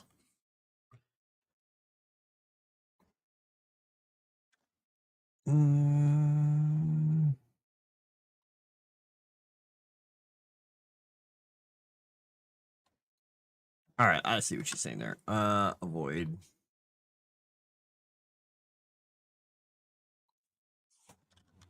We'll go with yep. All right, we'll leave that one in there. Okay.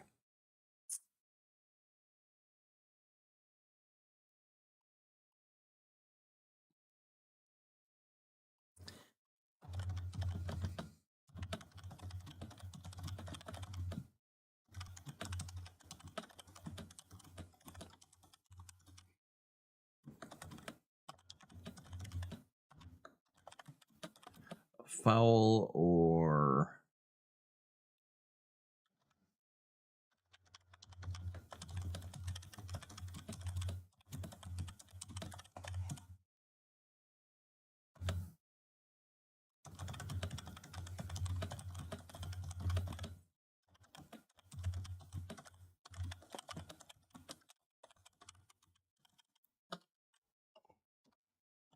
There we go. Oop, there we go. Save it that way. Bam. All right.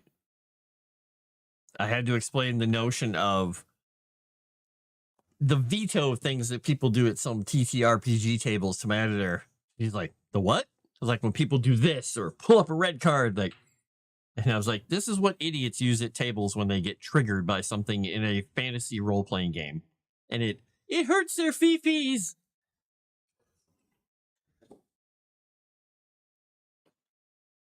We'll see what her response to that is. She'll probably just say, ah! Constructive criticism is needed. Yes, I love constructive criticism. If I can act on it, as long as if it's just somebody saying, I love it. Like, thanks, you're making me feel good about that. That's great. But why'd you love it? What did it do? Did you like the wording, the phrasing? Did it sell you on the idea? Did you feel it completed a thought? I need more context. And if they say, I hated this, like, okay, great. Why'd you hate it? Do you not like my words? Do you like the preceding sentence and don't like the tone of this one?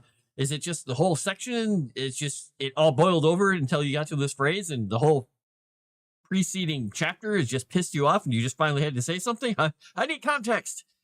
And indeed, after that, if you have a suggestion on how to fix it, I'd love to hear it. Because I had one of my beta readers for my my first book that I gave to him. He's a big anime fan, and he read it, and he said one of the things he mentioned about 4 chapters in, he's like, I am really having trouble getting people's emotions and stuff because you're not telling me what they're thinking. I'm like, okay, I use dialogue tag sparingly, but also when I'm writing something about it, I describe their body language. You know, the person did this or whatever. And he's like, why don't you just say, you know, all of a sudden or surprised or hurriedly or this and that? And I said, that's incredibly lazy writing in a lot of cases. I don't like it. It just doesn't make sense. And he's like, yeah, but it's in a lot of the popular types of fiction or whatever. I said, yeah, I know. That's not what I'm writing. I'm not writing that way. I'm not writing an anime like fan fiction screenplay or something like that. It's just the way I write.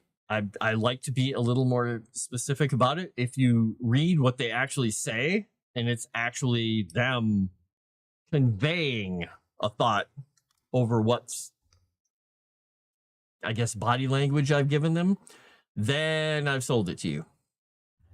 He's like, like, all right.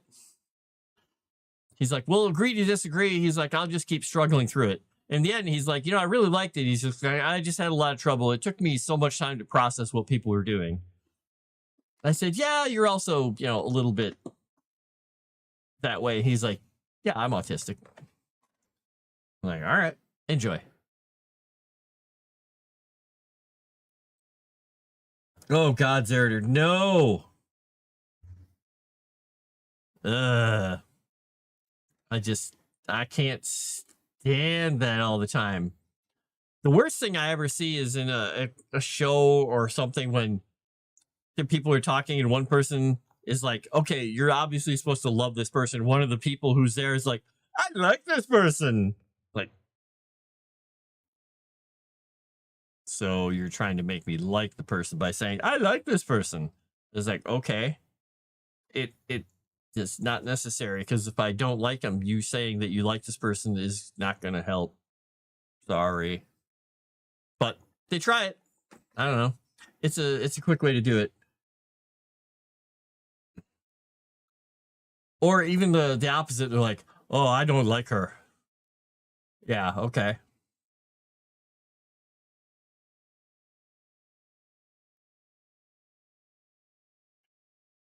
Yeah, the forced emotions and the forced emotional states and the forced this and that it's a bit over the top. But some people just can't quite figure out what people think and they can't read emotions and stuff. And I worked really hard to try and figure out how people show their emotions and explain their emotions and their body language and their tone. So I can read people pretty well. Um it's just people don't like to hear that. They don't like it when people can kind of tell what they're thinking. I was like, poker players do it all the time. Mm. What was I doing here? Oh, I was looking at my current draft here. I wanted to find something. Uh, two. That's my first draft. Welcome back. Where was I? I was here.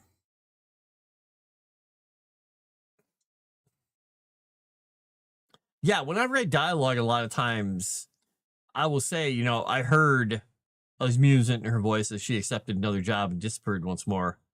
And then a dialogue line. I don't say sad. I don't do this and that. I just tell what they're doing and explain body posture. And occasionally, if they're like doing things like, tapping on something or doing something, to say, oh, this person is nervous. Oh, this person is doing something. Oh, whatever. It just let them infer. If they don't, that's fine. They're not always going to get they're not always going to get it, but that's the fun. You can reread the book later and be like, oh. Suddenly, in characters' body language and tone say a lot if done right. Yeah, it's true. Reading a screenplay and novel need more reality, stage direction, emotional direction, allowing perception. Yeah. And the thing is, when you're reading a book, it depends on how you get into it too. Some people will hang on every word. Some people will just read as fast as possible to get the gist of what's going on. And then you'll ask them later, what did you think about this? And they're like, I don't know what you're talking about. Like they read, say, there's some people who love the Thomas Covenant series, and they're like, oh my gosh, my favorite characters are the Blood Guard.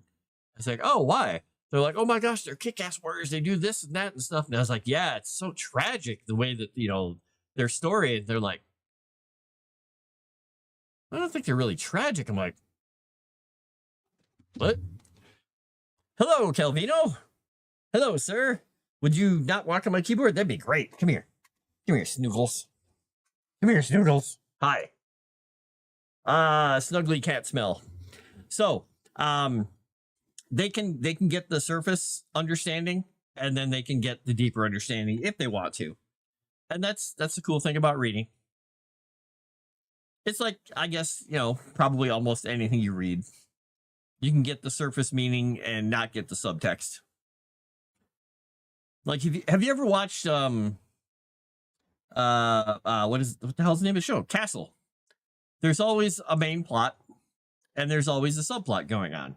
And often they relate, and often something in the subplot, like he's talking to Beckett, or he's talking to his mother who's going through something, or he's talking to his daughter who's going through something, and he will have a revelation because they will say something related to their thing, like, oh, why do boys do that? Why don't they just, apologize instead of trying to, deflect? And he'll just be like, oh, you're right. So then suddenly the subplot and the subtext applies to the main plot and the subtext, and they're parallel stories, just with completely different set of characters and like lower stakes. And that applies back. It's a formula, but they don't do it every time, but that happens. And people won't notice. And other things people don't even notice on a TV show like that is if you're watching some of those episodes, you'll see in episodes that says, you'll see a girl sitting there who's like crying with her family. And she's just a side character who basically has like 3 lines. They're mourning the loss of their kid and all this stuff is going up the story. She's wearing a t-shirt that has a singer's name on it. The next episode, or 2 episodes later, that singer is killed. Or you'll see a poster somewhere that's got like the name of a prominent person running for office, and then a couple episodes later, that person is part of a murder investigation or part of a subplot. And they place those things around. So if you go back and look or watch, or if you were observant enough, you're just like, I remember that name. Wait a second. But that's for people who are really freaking paying attention. Hello, Vax. Vax. Hello, Vax. Hello, Vex. Why let the reader infer things when other characters can just blurt things? Oh gosh, there. Yeah, well, that's it's the blurt method. The blurt method. Yeah, and I think there are some episodes of Castle that were written really well. Some that are written kind of poorly, and they really, they really switched up some of the stuff about the characters. At certain points, you're like, okay, they smoothly went through some arcs. They went kind of rough with a few arcs, depending on the writers, but they had an overall arch for the beginning of the show for quite a while until later on it got a little chaotic and crazy.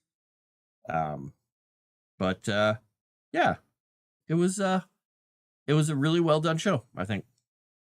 And I was excited when they made The Rookie because I was like, oh, it's got the main character or the main actor, and it's got one of the producers and writers, the Alexi Hawley guy, I think that was from Castle, and he had a lot to do with a lot of this stuff. I'm like, great.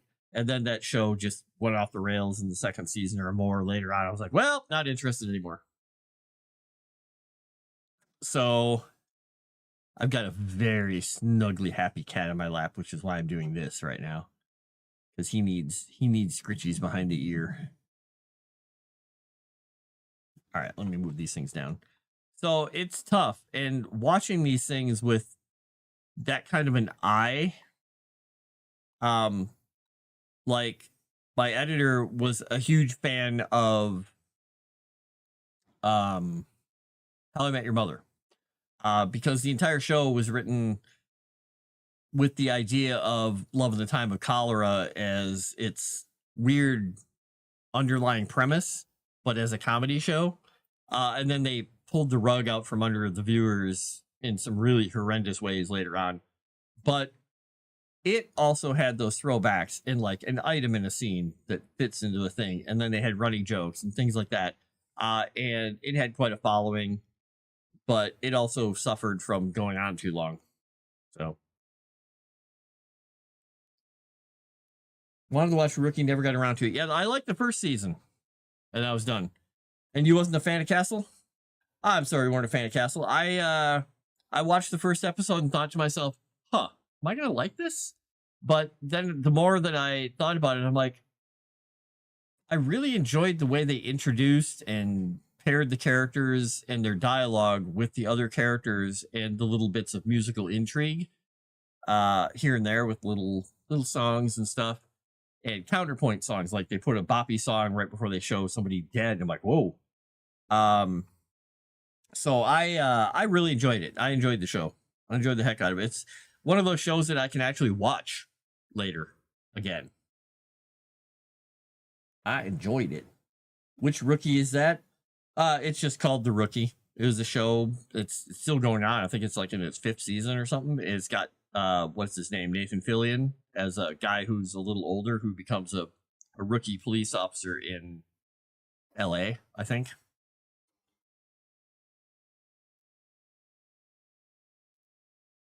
I think that's where it's from. All right, what is this? Option comment. Oh, okay.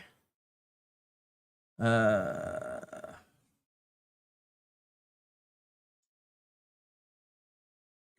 their characters interact. Oh, I see what you're saying. Okay, well that changing the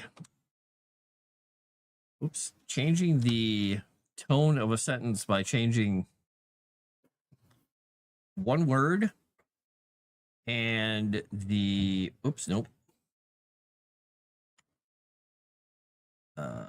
and changing the format of a word here is pretty impressive. That was well done. Well done, editor. All right, there we go.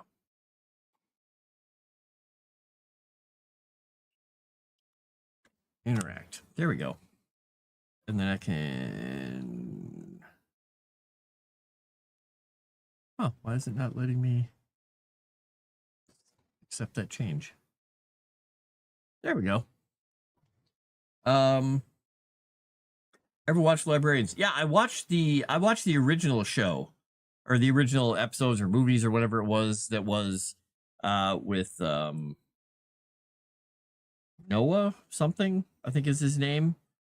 And oh my gosh, what was her name? Jane Curtin and Bob Newhart.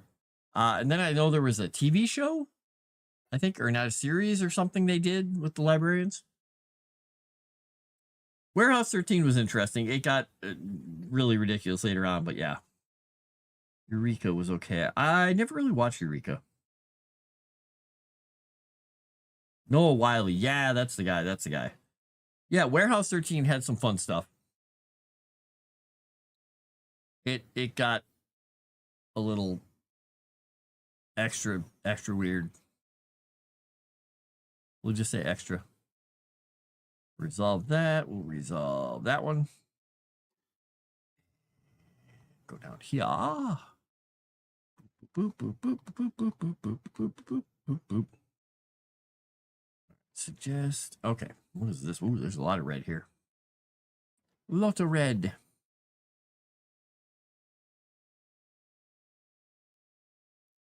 Yeah, at one point in Warehouse 13, I really enjoyed oh, I can't remember her name, the girl who lived up in the White House that they would go see, who was kind of like could see things or whatever. I liked and disliked her character a lot. And then they had I can't remember her name, Mrs. Oh my gosh, what was her name? The older lady.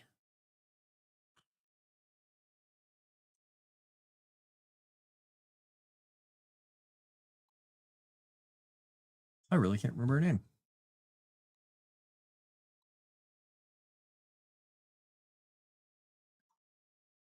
Fringe was good for a few seasons. Yeah, Fringe was really good at the beginning. I absolutely enjoyed the heck out of the beginning of it. And then after a while, I just was like, eh.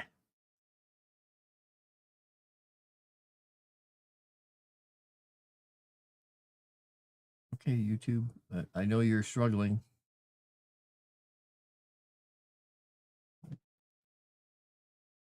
I think it's having trouble. I'm gonna copy it. Hey, buddy. Filipino's like, what are you doing? All right, let's see if we can get here now. Did it work? No.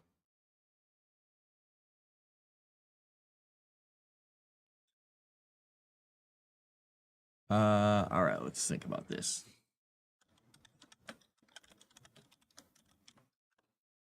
I typed some of those letters right, Kelvino.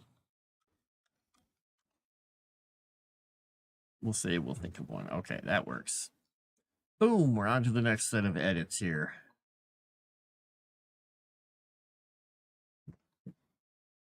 He's gone from the purring contentment to the silent, just like cat happiness. All right, first couple of sentences feels a little overly repetitive. I expand it, but maybe a slight rewrite or pad with a little more info. Okay.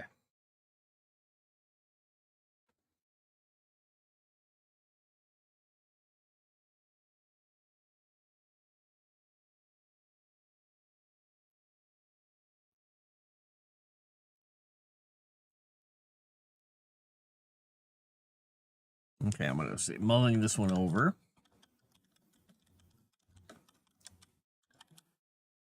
Mulling this over. All right, I'm gonna go on to the next 6 changes here. My buddy, aw, hi Snuggles. What are you doing, buddy? Yeah, go ahead, snuggle in. Yeah, I'll hold on to your tummy for you here. He's like, scratch my tummy.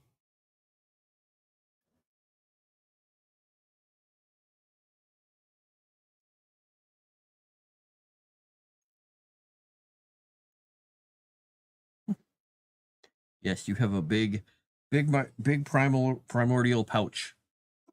You got a nice little firm tummy too, because you're plump right on the edge of well-fed cat, but mostly just muscle. So, I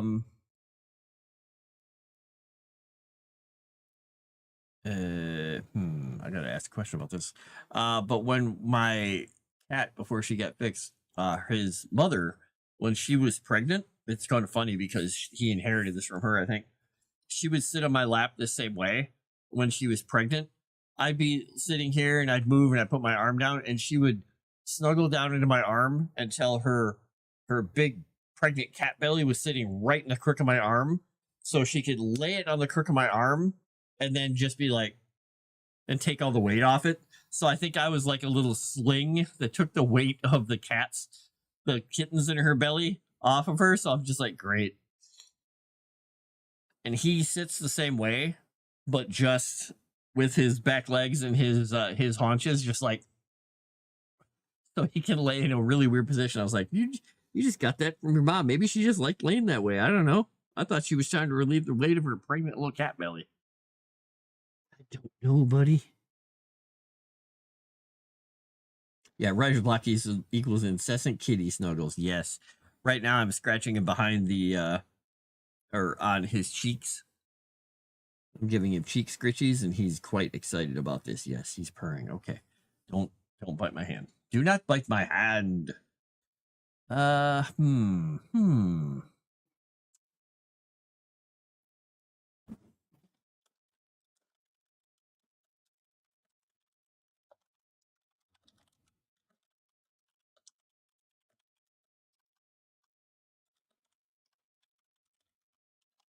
Oops. Constructed does not have an X in it. Nope.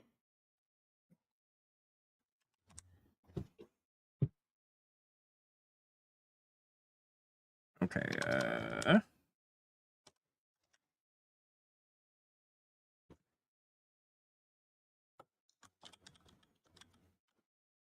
right. I'm not going to mark that one completed because I have not done it. We're going to hit some of these grammar marks in this paragraph. Paragraph. What, buddy? What's going on? Or all.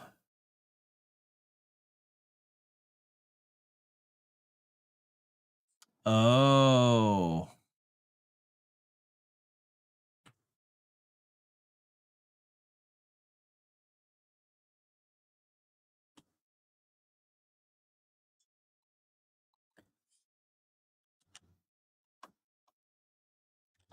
We'll go with all. Okay. Except. All right. We'll resolve that. Boom. Hello, resolve. There we go. And we'll go to the next one. It's so weird. I'm in the middle of doing all this stuff. I listened to Metallica just a little bit ago. And now the next song that came on here is Manic Monday. Metallica, then the Bangles. Again, I know repeating sentences.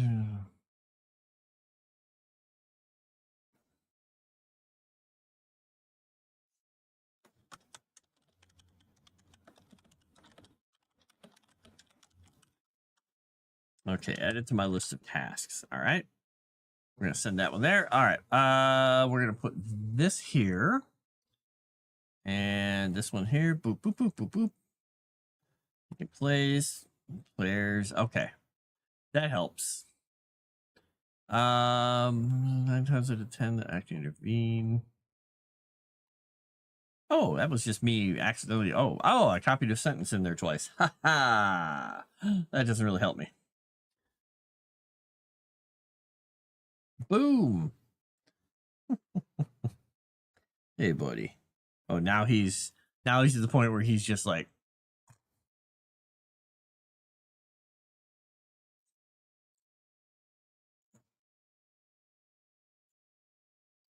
encounters the enemies and things don't always go the way you see them going. Players may roll over quite well. You may roll over quite well.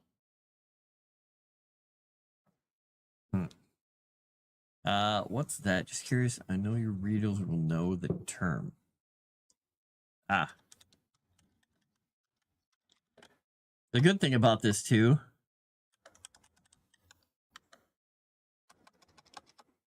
if she doesn't know some of these terms, so I get to explain them to her.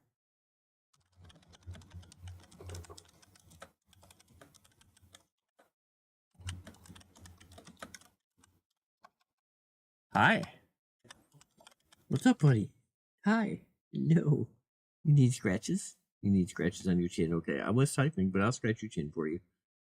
When he looks back up at me and goes, I'm like, okay, I gotta pet him. One of the things she asked about was I used the phrase TPK. She's like, I know your readers will know, but what is that? I'm like, total party kill. Hey, buddy. What you gonna do? Are you hopping down? You getting restless?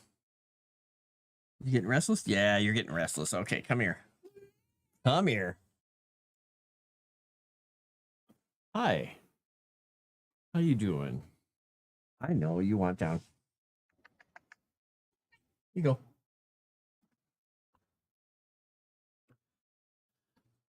Total parley kill. We're gonna go down through these. All right, is this a word? Wait.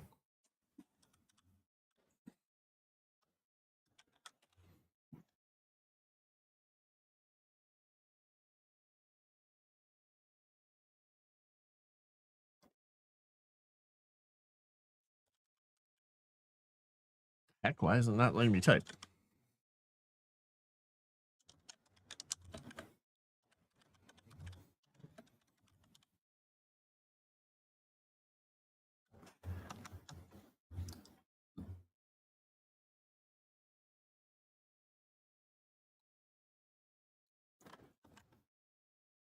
The best thing about working with my editor is, well, not the best thing. One of the best things is that we often make the other person think, and I'm basically, I can get rid of this link. I don't want this link. I want to edit this once. Hello, what's it doing here? Is it letting me do something here? Okay, I don't want that. All right, whatever. Is that we make each other think a lot, and I will use words that she's just like, because she has an expansive vocabulary. But I will occasionally use words that she's just like, is that a word? I'm like, yeah, this is. She's like, oh. And so I love that. I love being challenged like that. The roadside motel TPK. I do not want a room. I'm just saying.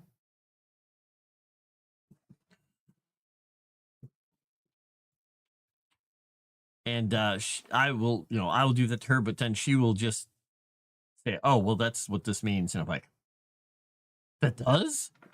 Oh, well, crap. I've been using that wrong for a long time. I thought I knew what that was. So it's great. Let's see. Oh, we're getting into a technical grammar thing here. With whom they are already familiar. I'm going to go with the formal. Okay, what's going on here? There we go.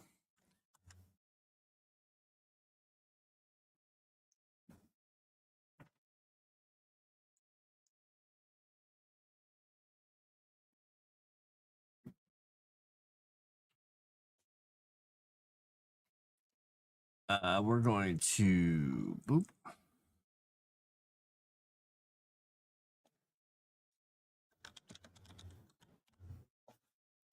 I'm just gonna say got it to that one. Accept deletion.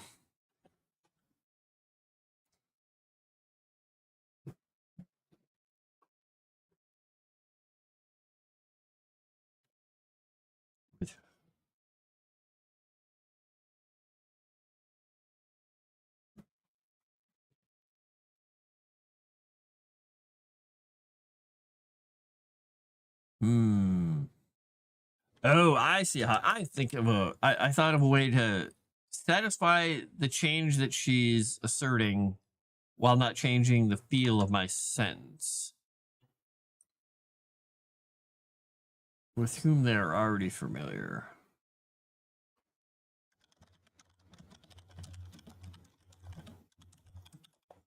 I know nobody talks that way, but I really like the tone of it. Because the person writing this book is a wizard. So there. He talks like that. Going to bed. Blessings. All right. Good night, Dave. Enjoy your evening. Sleep.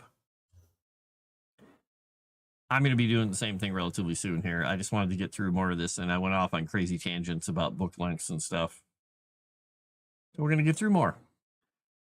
Spacing here for me.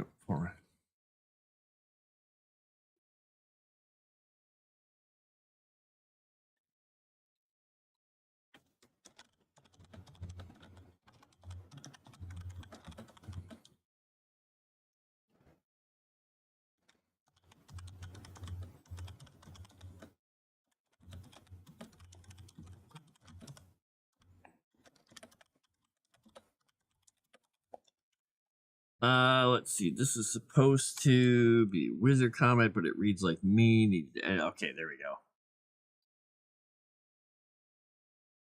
Oh, I see. My machine over there is updating. Okay.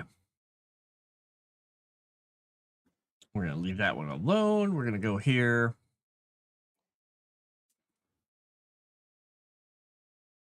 Caps. Oh, yeah, that shouldn't be capitalized. Why am I doing that? Why did I do that?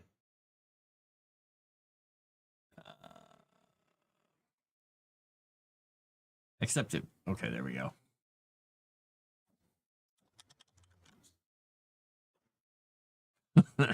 I like to occasionally just respond to her edits with like, oops.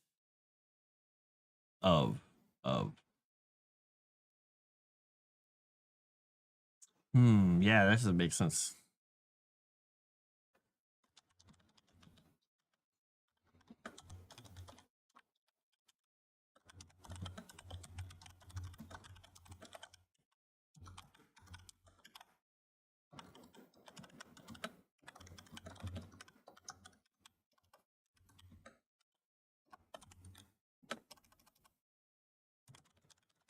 All right, I think I need to reword that. Yeah. As in that. Okay. I'm going to come back to that one because that one, that can be a tricky sentence to rewrite. And my brain's not there. Let's see. Where am I at in terms of stuff here? I'm on page. I've got 10 more pages of edits to go through.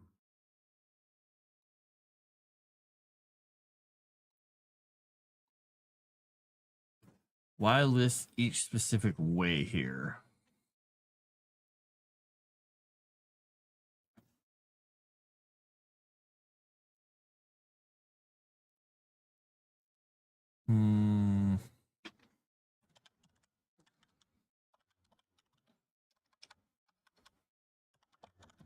Maybe not.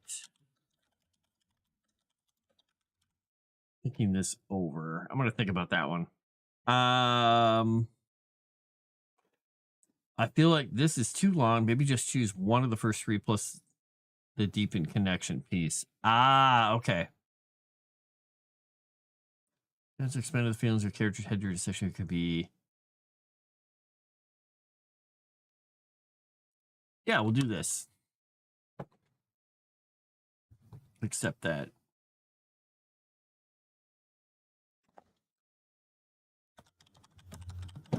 Let's say good call. All right, what is the next one? Use.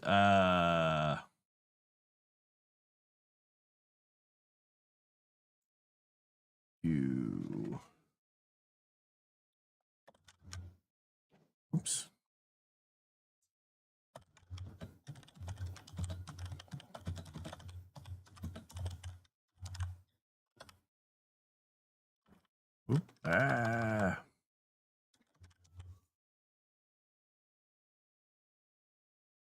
Let's go accept and accept. Okay, that reads better too. Let's see. Note their advances. Let them apply them as you ask your questions. Help them decide.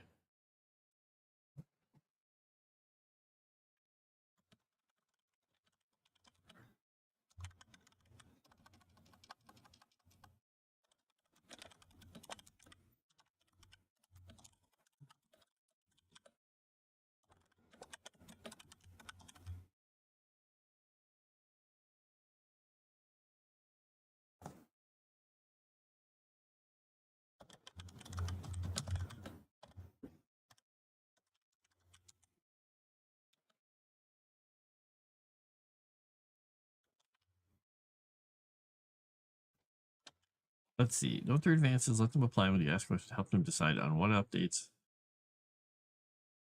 We're gonna do a slash here.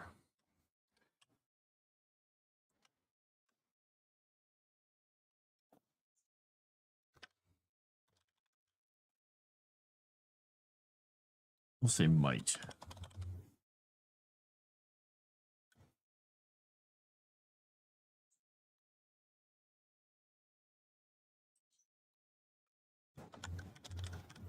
We'll say better. I could have sworn I just accepted this change. Why is it not? There we go. I guess there's 2 changes there. Weird. Looked like one. All right, I'm gonna get a little bit farther here. I want to get most of the way through this. I'm already over my time, but I'm doing it. Going a little farther here. Story beat. Need to do one major thing. Okay, review. Yep, that's good. Boom. Wait. What instead of that?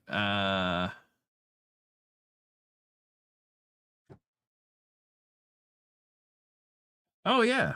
Wow, I just mistyped a word completely. And in the middle of a sea of words, you can tell she really read through this because in the middle of everything, she caught a word in a sentence where I wrote that and I meant what? She's like, hmm?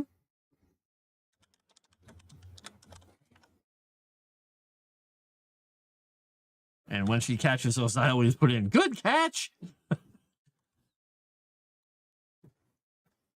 All right. Oh, hey, I might not have as much to do as I thought. All right. Very long and complicated and break up.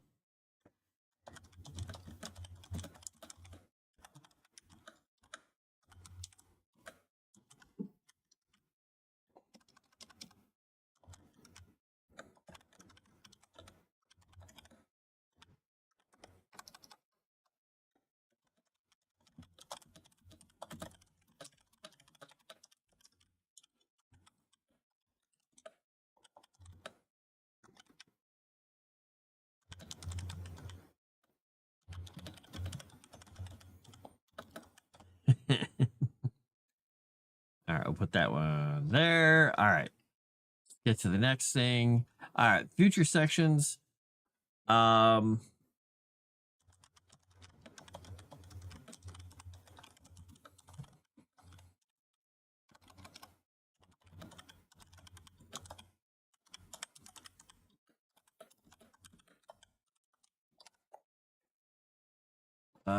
do here.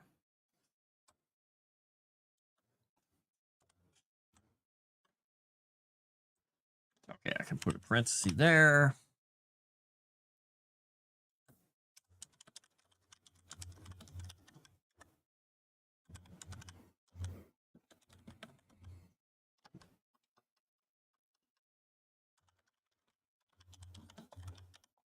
Okay. Others only has 1 O in it and no P. Oopthers. Sounds like something somebody would say in Minnesota. Dorks.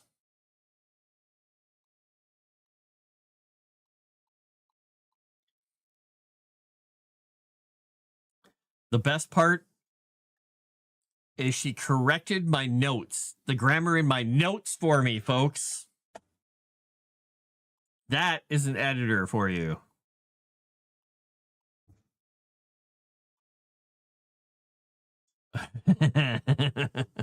Sorry, I just read one of these comments. And I'm like, wait a second, what? Okay, I can't. Why can't I get to the side of my document here to move? There we go. All right. She really liked one of the names that I gave to one of my sections. I actually got through every single one of her comments. Boom! Take that. So, woo! All right. Well, I am going to, on that note, I am going to be hopping off for the evening because I have to go do a couple more things. I have to make the rounds, make sure cats are all happy and okay, do a round about the house for the night, and then I've got to get ready because I have a nice long day of work tomorrow. Whee! And then Cthulhu. It'll be great. See if we can get Oscar not killed. So, all right, I'm going to get out of here. Thanks for riding along while I edited. I know it's exciting. Not that exciting.